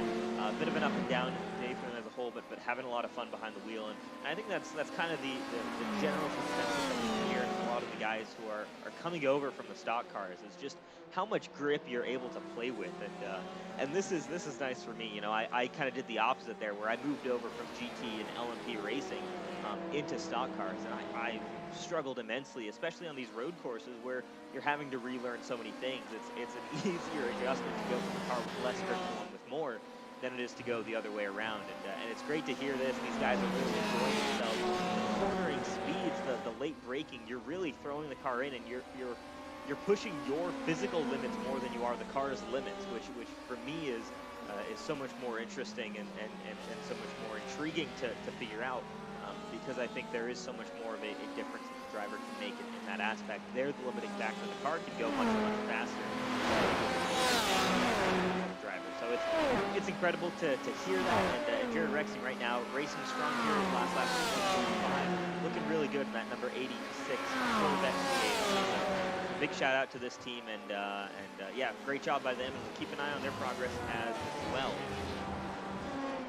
Back up front, it is still Cohen Evans leading the way in the number 30 car for that LMCgear.com Black Racing team. And Ryan Scholl has moved his way into second position for T1 Snake Pit Racing. They're running some ways behind the leaders, though, and it seems like a lot of these other cars have kind of fallen back a little bit with, or excuse me, T1 Snake Pit Racing, one lap down. They're running in P4, excuse me about that there. But yeah, Richmar Esports, IBS Esports, both of them are kind of a little bit of a battle of their own here, as Daryl Timmers trying to defend from Chad Franklin here. Just 0.7 of a second between the two of these guys. And here you see as Daryl Timmers trying to just make his way past the lap traffic. Chad Franklin getting closer and closer to that number 23 car. We saw the battle between R.C. Enerson and Robert Wickens at the top of this race. 15 and 23 car, and it continues here just with different drivers behind the wheel, and for a little bit of a different position, not going for the lead overall, as Cohen Evans is still running out front with a solid lead over second and third place.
into the booth. And well, Vincent, you were warned. We've had 2 elite racing teams in the call with us. First, Damian Leininger with Lake Norman Motorsports, and then just recently Jordan Owens joining us as well, having issues when you guys join us in the booth. So appreciate you taking the risk to join me here. Yeah, I appreciate you having me. Absolutely. Talk us through how the race has been going for you guys. Spoke with Shane earlier. He was really looking forward to hopping in the car. Seems like he's been doing really well here. You had a monster first stint as well. So yeah, just talk us through what that was like, what the car's like, and how this race has been going for this team. Yeah, it's been going good. We were really going to do a 2 and 2, 2 fuel runs for each of us, and then just go from there. But I started getting in a groove there towards the end of the second stint, putting down some really fast lap times. So stayed in the car for 1 extra. Going to pay for it tomorrow, but. Absolutely. Talk us through. I mean, you come over obviously from one of our regulars in the Cup Xfinity Truck Series that we run here in Elite Racing Leagues. Just talk us through. Obviously, you've run on Watkins Glen International before, and a similar layout, not necessarily using the boot, or we might have done a race or 2 using that boot, but the car is extremely different. And talk us through just the adapting to this new race car, higher downforce, bigger brakes, all of that, much lighter weight especially. Just how did that adjustment take place, and how tricky was it as well with the Cup race at Watkins Glen earlier this week? How tricky was that adjustment back to the Cup cars? Yeah, it's a huge adjustment. These cars drive so much differently. There's, obviously less horsepower, more downforce, so they're stuck with the track. Our car's been a little tight on a full tank of gas, so we've been just tinkering with it a little bit to see if we can get it better. But it's a huge difference. I prefer these cars, honestly. Honestly, that seems to be the general consensus from what I'm hearing, and I appreciate that for sure, having done the opposite direction, going from these types of cars to the stock cars. It is just nice to have that reassurance in the grip, isn't it? Oh yeah, it is. I mean, you can actually get on the throttle in these without dying for the most part, but it's been fun. It's definitely been a memory for us, especially as a team with just starting out this season. Yeah, absolutely. I mean, this is a great opportunity to kind of talk. We haven't really gotten a chance to speak too much, but how's that been going? ID Racing starting up for its first season here, running in the Elite Racing Leagues. Have had some pretty strong runs so far, and in all 3 series. So you guys have been looking good. How's that general, start been for the team? Obviously in the Cup Series as well as now running in these endurance races. Yeah, the Cup Series has been decent. We've had some unlucky races here to start the season, but we'll hang in there for Xfinity. David and me as a part-time. But yeah, the trucks, we have 2 in the top 5 points. And just we're good guys. Yeah, we all have some fun. Absolutely. Well, it's great seeing you guys on track, and I think we're about to survive this interview, so it's a good thing for you here. Wanted to thank you so much for joining us up here in the broadcast booth, and yeah, best of luck to you and Shane, and hoping for a good finish for you guys. Still some ways to go here, just over 2 hours left in this endurance race. Yep, look forward to getting back out on the track to finish this thing off. Absolutely, man. Well, we're looking forward to seeing you out there. Have some fun. Yep, thanks. Stay awake. All right, that was Vincent Isabella, part owner there of the ID Racing Team, Isabella Di Mantova Racing Team, sharing that car with his co-owner. Yeah, nice and safe. This Corvette is a very popular option, especially in this GT Le Mans class, and we're seeing it here again. Running P5 right now, so a very strong day indeed for them. Chasing down the leaders who remain Lake Norman Motorsports, GTLM, Porsche, Tyler Bodie.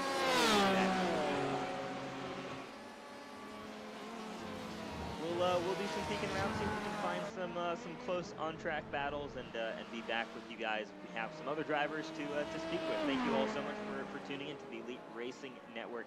Happy to bring you all this action from the Elite 6 hours of the Glen.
this race and still a lot to play for on the lead in the GT Le Mans class here. Ryan Lutz is holding on to Joshua Poe. There you see very close between the two drivers there in an LMP2 car involved in that incident. Not quite sure who that was that got stationary there and involved in that incident as we just got back to live time. And that might have been the 31 car here of the Regal Racing Squad. I believe it is running in the 10th position. That was a pass 4 position.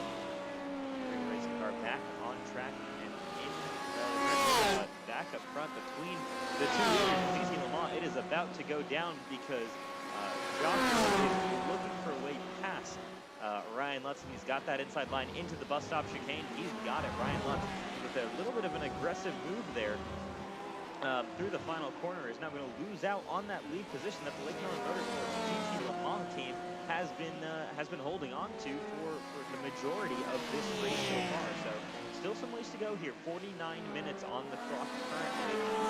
Still some ways to go in terms of shaking that order once again, and both these guys on what I would assume to be their last set of tires, potentially another pit stop yet to come. We stay green here, but yeah, the battle is far from over here in the GT Le Mans class. Back up front at the overall lead of this race, I believe it is the Richmar Esports car of RC Anderson running up front. We did have the LMC geared black racing car of Cohen Evans was leading for a large portion of the time when Isaac Morris was in it. They've lost a little bit of time here, have dropped back from the leaders. So actually, just to check here in terms of our timing and scoring, it might actually be, it is in fact Robert Wickens in that IBS Esports car that is actually in the lead here, and with a significant lead over the 15 Richmar Esports car for RC Enerson, that 15 car. So right now, 4 seconds approximately is, or excuse me, 4 minutes is approximately what we're viewing as the gap. We'll double check on our secondary timing screen here. It's actually about 50 seconds on track between Robert Wickens and RC Enerson. So definitely a significant enough gap where Robert Wickens could be a little bit more comfortable, but not something where this race is necessarily all over with quite yet. As you saw on your screen there, just as we came back here, Joshua Poe made that pass on Ryan Lutz for the lead in GT Le Mans. Those guys are going to keep fighting it out. Meanwhile, back in the Daytona class, it is the 2 car of Hank Steinmiller leading the way for Lake Norman Motorsports once again, as they were hoping to try and get 2 different wins or excuse me, 1 win in each class here tonight. The LMP2 car for Ryan Gavel and Damian Leininger unfortunately out early on in this event, though the GT3 and GT Le Mans class cars are still both very much in their fights for their respective leads. Right now, Hank Steinmiller shown with a 41-second over second place Brandon Storer here in the Hutch Sport 1 racing car here, this BMW M4. Just getting passed by an LMP2, and there you see RC Enerson with the fastest lap of the race so far. Now that's a big deal because this gap could continue to shrink between RC and Robert Wickens. The question is, can he do it at a pace that's significant enough to be able to close that 50-second gap between the two of them? That's going to be a very difficult one to tell as a whole. Let's be very real with that. Robert Wickens, again, 49 seconds up the road from RC Enerson. RC's going to have to be putting in a second lap faster for the next, more than that, excuse me, for the next 45 minutes to be even within a shot of contention here. So definitely an uphill battle for the Richmar Esports drivers. So right now, certainly if you're a fan of the IBS Esports car, things looking pretty good for Robert Wickens there.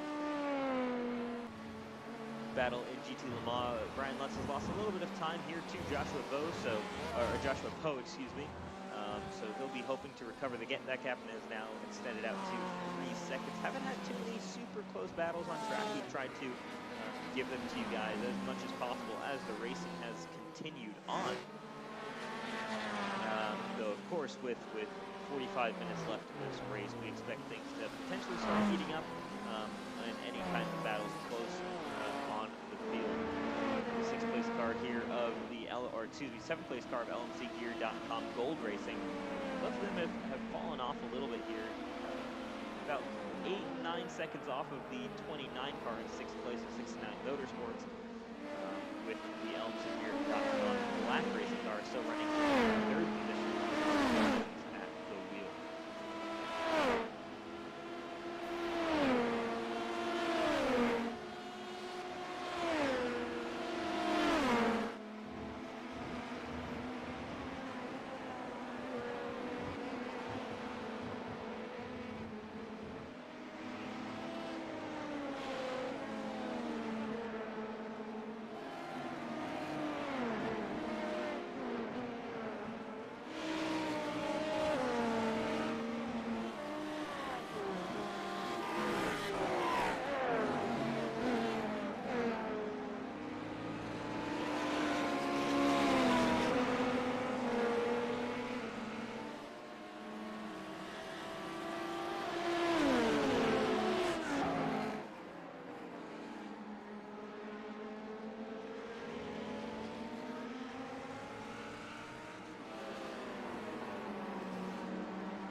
6-hour event. We have just ticked over to under 10 minutes left to go in the elite 6 hours of the Glen. What a race it has been.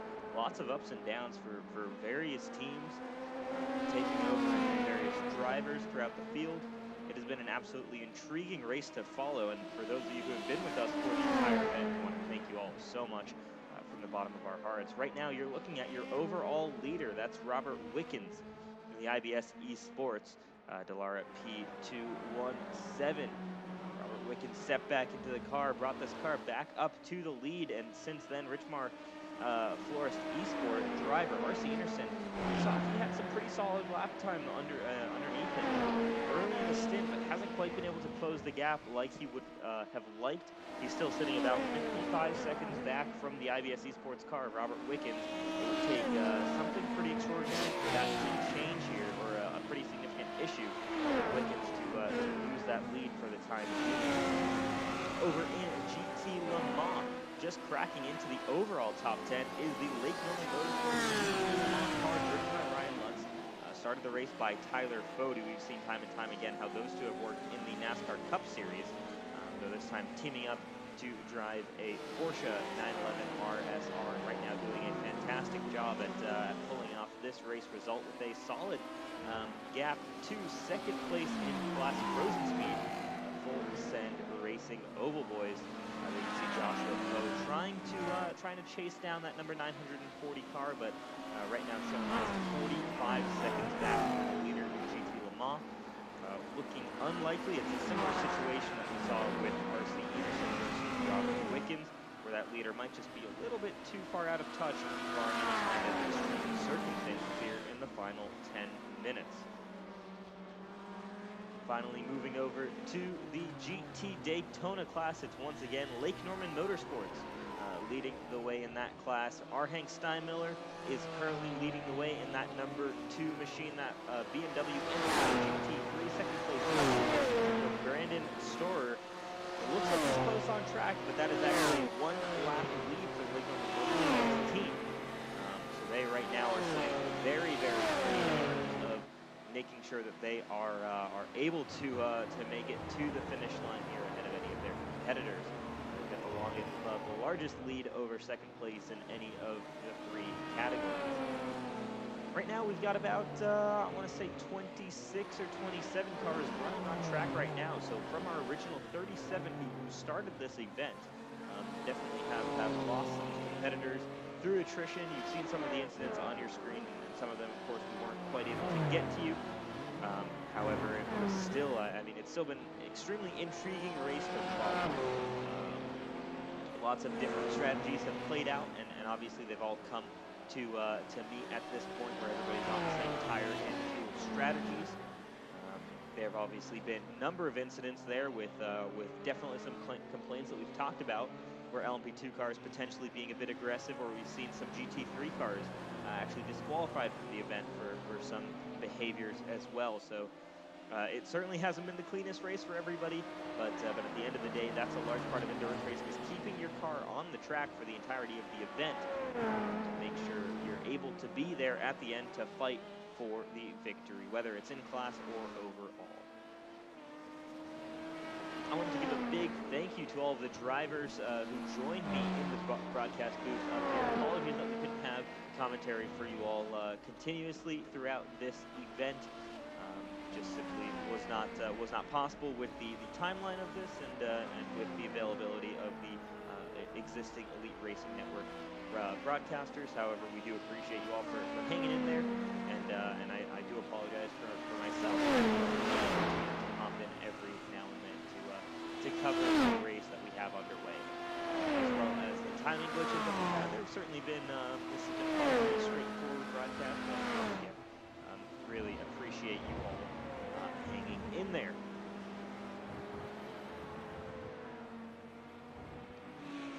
Just got an update actually from a teammate of Ryan Lutz in the GT Le Mans class that Ryan Lutz, the leader in that class, actually has to run for a splash and dash. We did briefly mention it prior to the last absence or the last break there from me being in the commentary booth that it did look like they were maybe just on the edge of a fuel window. It looks like Ryan Lunch does have to pit in for another, just a little splash of fuel there. That can certainly shake things up. So the battle for the lead in GT Le Mans is still far from over. The Frozen Speed driver still very much in with a shot as that gap has dropped down to about, what is that, 30 seconds? Or excuse me, no, that gap would be about a minute right now between those two. In theory, Ryan Lunch should be safe, but of course, any mishap down pit road will certainly shake things up, and we'll see when that Lake car decides to come down pit road. What's left in this event surely must be coming close to an end any lap now. Up front, RC Anderson has been doing the best he can to close in on the gap to race leader Robert Wickens, and he's made a little bit of headroom here, down to 50 seconds from the 55 few laps to go. The issue for RC Anderson is there's simply not enough time left in this race. Just under 4 minutes now before the checkered flag waves, or at least for the time to be up, and then whenever the first car by, the leader goes by, that will be the end of this race. Right now projected 228 laps to finish this event. I don't think we'll be getting anywhere near that number. Expected to be probably around the 220 lap mark when the timer hits 0.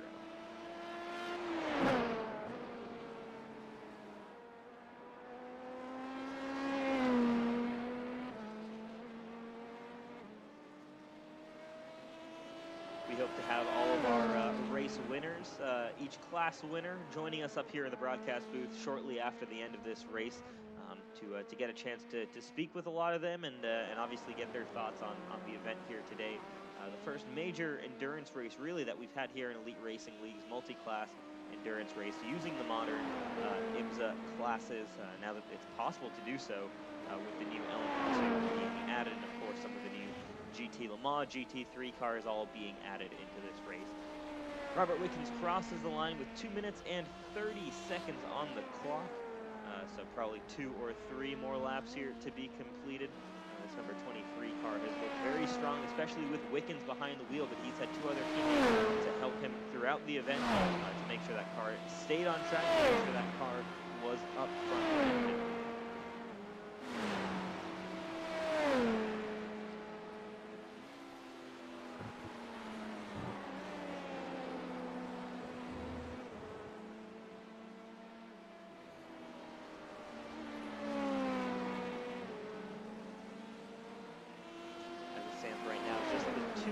LMP2 cars sitting on the lead lap. Those are Robert Wickens and RC Anderson. Right now, we're seeing our RC just rounding out that final corner. So a pretty extensive gap as we've talked about. But the LMCgear.com black racing car of Cohen Evans right now hanging on in 3rd place and with a solid gap, about 1 minute and 26 seconds over 4th place T1 Snake Pit Racing. So that black, that LMC Gear black racing car coming home with a realistically strong finish here. After they led early on, and absolutely the stint put in by Isaac Morris was spectacular as well, and Cohen Evans has been doing a great job at bringing that car home and putting in the great lap times to stay with these leaders.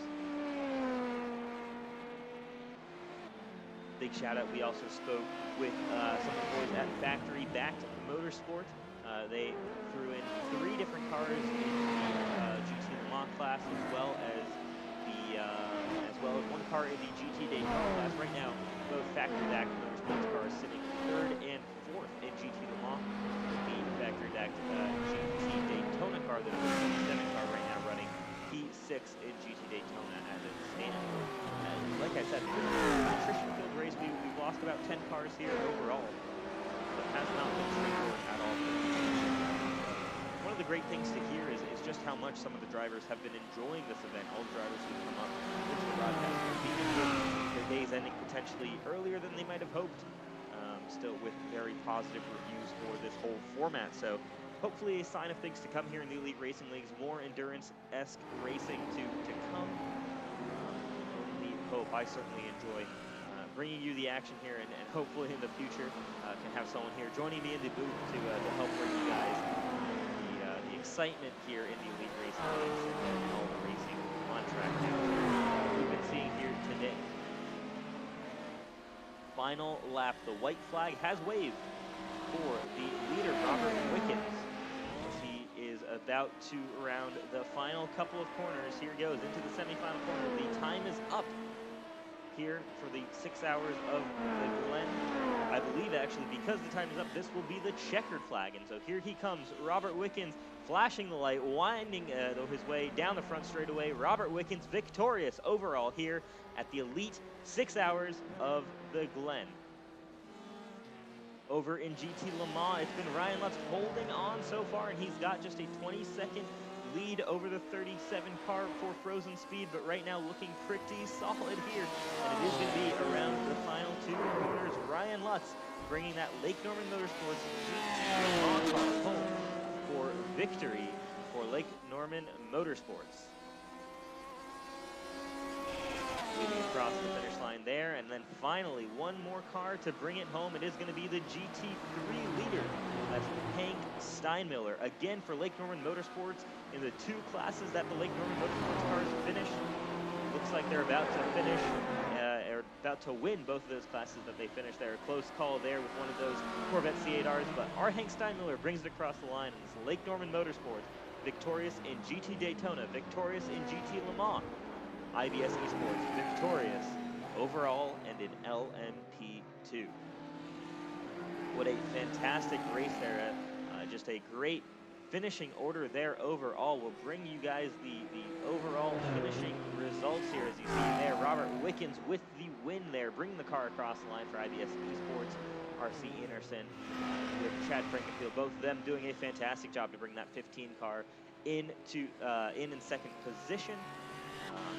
Ran into a couple of issues there, ran into an incident as well that took them out of contention for that win, but still an impressive drive by the 2 of them. And LMCgear.com Black Racing, Cohen Evans and Isaac Morris bringing out that podium there for the LMC Gear team. Once again, an impressive result. Over to the GT Le Mans class, you see there Ryan Lutz victorious for Lake Norman Motorsports. Ryan Lutz and Tyler Fody sharing that car. Frozen Speed, Full Send Racing, Joshua Poe bringing that car across the line, and Joe Agee bringing across one of the factory-backed Motorsports Ferraris there, the 78 car, ahead of teammate Covey Moore in the number 28. And in GT Daytona, Lake Norman Motorsports, our Hank Steinmiller victorious for the Lake Norman Motorsports GT3 squad. Hutch Sport 1 finishing second with Brandon Storer bringing it across the line. And in third place in GT Daytona, BDE Motorsports for Bryden Lindar and the BMW M4 GT3, that team. Again, great job, and of course, great job to all the teams that made it to the finish here. That's just part of the challenge of the race as a whole. Unfortunately, some of these cars you see in the latter half of the results screen, not quite able to make it to the finish, but it's celebrations there for Robert Wickens. You saw the donuts through the screen, and a great job by the IBS Esports team. Great job by Lake Norman Motorsports for winning both of those. And we'll start by talking to our winner. Winner in GT Le Mans category, we've got Ryan Lutz in the call with us. Ryan, congratulations. I don't think Tyler Fody can be here with us, or actually he can. We'll bring him in as well so both of you can celebrate together. Oh,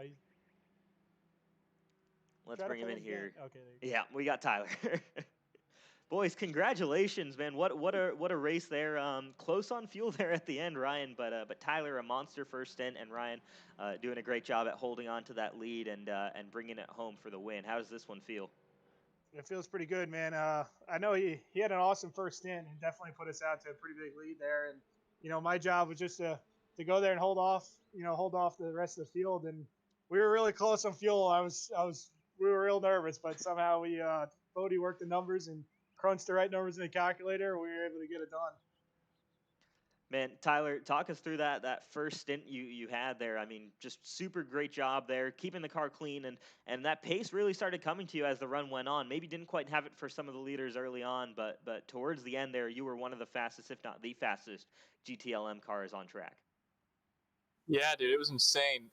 We probably a P3 car for the first hour or so, watching the other two walk away.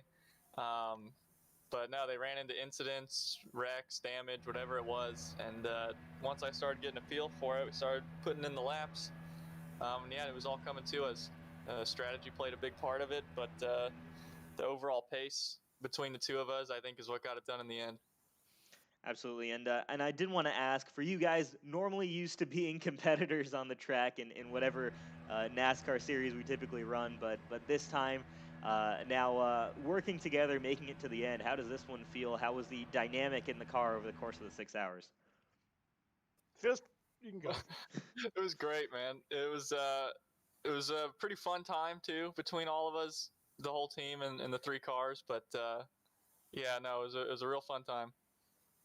All right. Well, congratulations to you guys. You also for you the excuse me, which car number was that? Number 2 car in GT Daytona also ended up victorious. So of the races, you guys were able to make the finish to winning those out. So a great day for Lake Norman Motorsports as a whole. Congratulations, you two. Thanks, man. All right, that was Tyler Fody and Ryan Lutz, both for the Lake Norman Motorsports GT Le Mans car. We will bring in our overall winner, if we can get him in here real quickly. We've got joining us in the booth, Robert Wickens.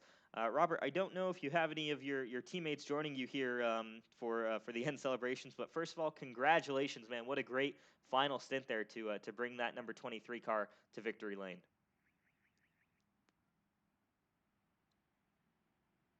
Oh, we might not have Robert here with us quite yet. Robert Wickens, do you have a copy? I do. Do you guys hear me? Yes, sir. Robert, congratulations, man! What a great finish there, and bringing that car home for the win. What a great job by you and your two teammates there. Talk us through that race and how that played out for you guys at IBS Esports. No, it was a fun day, really. You know, I mean, first off, getting to do this race with two of my good friends it's always a blast, and you can take kind of obviously you're competitive and you want to win, but compared to some other esports stuff, this was kind of good Saturday entertainment for us, and both of them did a great job. We kept the car clean. You know, it was very easy to actually damage the car in these LMP2s over the curbs in the bus stop, so you had to be very disciplined the whole race to make sure you didn't have to do any repairs in the pits. And we just ran a clean race. We weren't the fastest car. We didn't have the best strategy, but through some luck, you know, I feel bad for the number 30 car there. I think they had a connection issue and they were like the clear leaders and set to win. So we capitalized on it. We got a win, and yeah, it was a lot of fun. So thanks to the elite guys for putting this on. It was had a blast. Absolutely. It's great fun having you here. And I did want to ask, I don't know if you've ever raced against RC in real life, but how was that dynamic? Obviously, you two were kind of going at it early on in this race. Yeah, it was fun. I mean, you could tell we both had different strategies at the beginning. I was really trying to save fuel and stretch out my windows because I don't know why, but in my calculations, I thought that if we stretched out an extra lap every stop, we just would have been better off, but it seemed like it wasn't the case. But we were saving and just kind of hanging on, and through traffic, he would pull away, I would catch up. It was a good fight, but it was never really challenging until the pit sequence when I was able to overcut him there by going a lap longer and then maintained it. But no, this was a great event. I mean, again, the best thing is it was for charity, and you know, you can have a laugh with your friends and go home happy. Absolutely, man. Well, once again, congratulations to you and your teammates. Enjoy this victory. Hey, thanks a lot, guys. All right, that was race winner Robert Wickens. Yes, that Robert Wickens from IndyCar, overall race winner in the number 23 for IBS Sim Sports. Before we bring in our next driver of the winners, I do want to give a quick shout out to the other drivers in that IBS Esports car, Brian Simpson and Daryl Timmers. Both of those guys doing a great job keeping that car on track and doing a great job to help our Robert Wickens bring that car in for the victory. And we'll talk to finally our third class winner here, Hank Steinmiller, man. Not sure if we'll be able to get your teammate in here as well, but what a race for you guys. Lake Norman Motorsports winning in both GT Le Mans and GT3, but for your race, the most dominant win in all three classes. Yeah, it wasn't much me. It was him. I'll say that. He gave me a 10-second lead, I think, and I only spun 3 times on my stint. So he did most of the work, and then we got lucky on the rest of it. Well, it's still a fantastic result there. Talk us through. I mean, we didn't get a chance to talk to you during the race, but you come over from our Cup series, the normal Cup series that we run, and or Cups Truck Xfinity, all of that. Talk us through just the transition process of going from one of those heavier stock cars to a high downforce BMW GT3 car. It's tough early to get your braking points, so you're losing a little bit of time. But I think once you get that down, how late you can brake compared to those stock cars, it's much easier because these are easier to drive. It's just there's not as much wiggle room with the stock cars to be messing around with them. But we'll say that these things don't like grass very well, so definitely stay out of that. I can definitely see that. Definitely some pretty stiff suspension there in these cars. But man, congratulations once again. I believe your first endurance race and a great finish there. Yeah, thank you. I guess not, well, first one in Elite. We did win the 24 hours too, so I'm 2 for 2 now. I think I'll retire from endurance racing now. Sounds pretty good though. I think if we host another one in Elite, we might need to see some more of those Lake Norman cars with how good they ran here today. But congratulations, man, and go enjoy this one. Thank you. All right, that was Hank Steinmiller, and before we finish off, we did want to bring in a couple more drivers here. We spoke with Isaac a little bit earlier in the broadcast, but we're also bringing teammate Cohen Evans. Both of you guys, you showed so much pace here. Had a really strong car. It sounded like you had a connection issue there within the race, and that ended up relegating you guys to third, but still a fantastic result at the end of it. I mean, yeah, it's a bit disappointing what happened. I think like overall, without that connection issue, I think we would have been in a, like, obviously I don't want to say yeah we would have won because there's still like an hour to go to the race. You never know what's going to happen. So, but like I think in a perfect world we would have like finished that race in P1. But we don't live in the perfect world, so that's not the result that we got, unfortunately. Yeah, definitely unfortunate. Cohen, talk us through your stint. You ran 2 stints there later on, and talk us through what the car was like, how you were dealing. I think Isaac, you had said the car was running a little bit tighter than you had hoped, I believe. So how are you guys kind of adjusting for that throughout the race to make sure that you came home in third position, but also to maintain the pace you had to potentially have fought for a win had other things gone your way? I think our original plan was for me to just be in the car for the middle couple of hours, and then Isaac was just going to run down for the rest of the race and hopefully bring it home, but that wasn't the case. And he had that connection issue, and then he eventually gave up and said that I should bring it home because he was afraid he would have another issue and didn't want to risk going down even further than third. Well, still a great job by both of you guys, and still to bring it home P3 is an admirable effort there, and hopefully we have you guys joining us for whenever the next endurance race is here with Elite Racing Leagues. Well, I think me and Cohen are definitely going to try and team up again and try and get that deserved win that we need after today.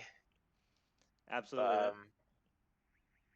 But yeah, I mean, if anything's going to happen, like if there's going to be another event, like I'm pretty sure I'll run it, especially like racing against, as I said earlier, like RC and Robert. It's a big honor. So and I don't know if how Cohen feels about it, but I feel pretty stoked about it. Racing against like professional drivers, like. Yeah, I would love to be able to come back and get some redemption for what happened today.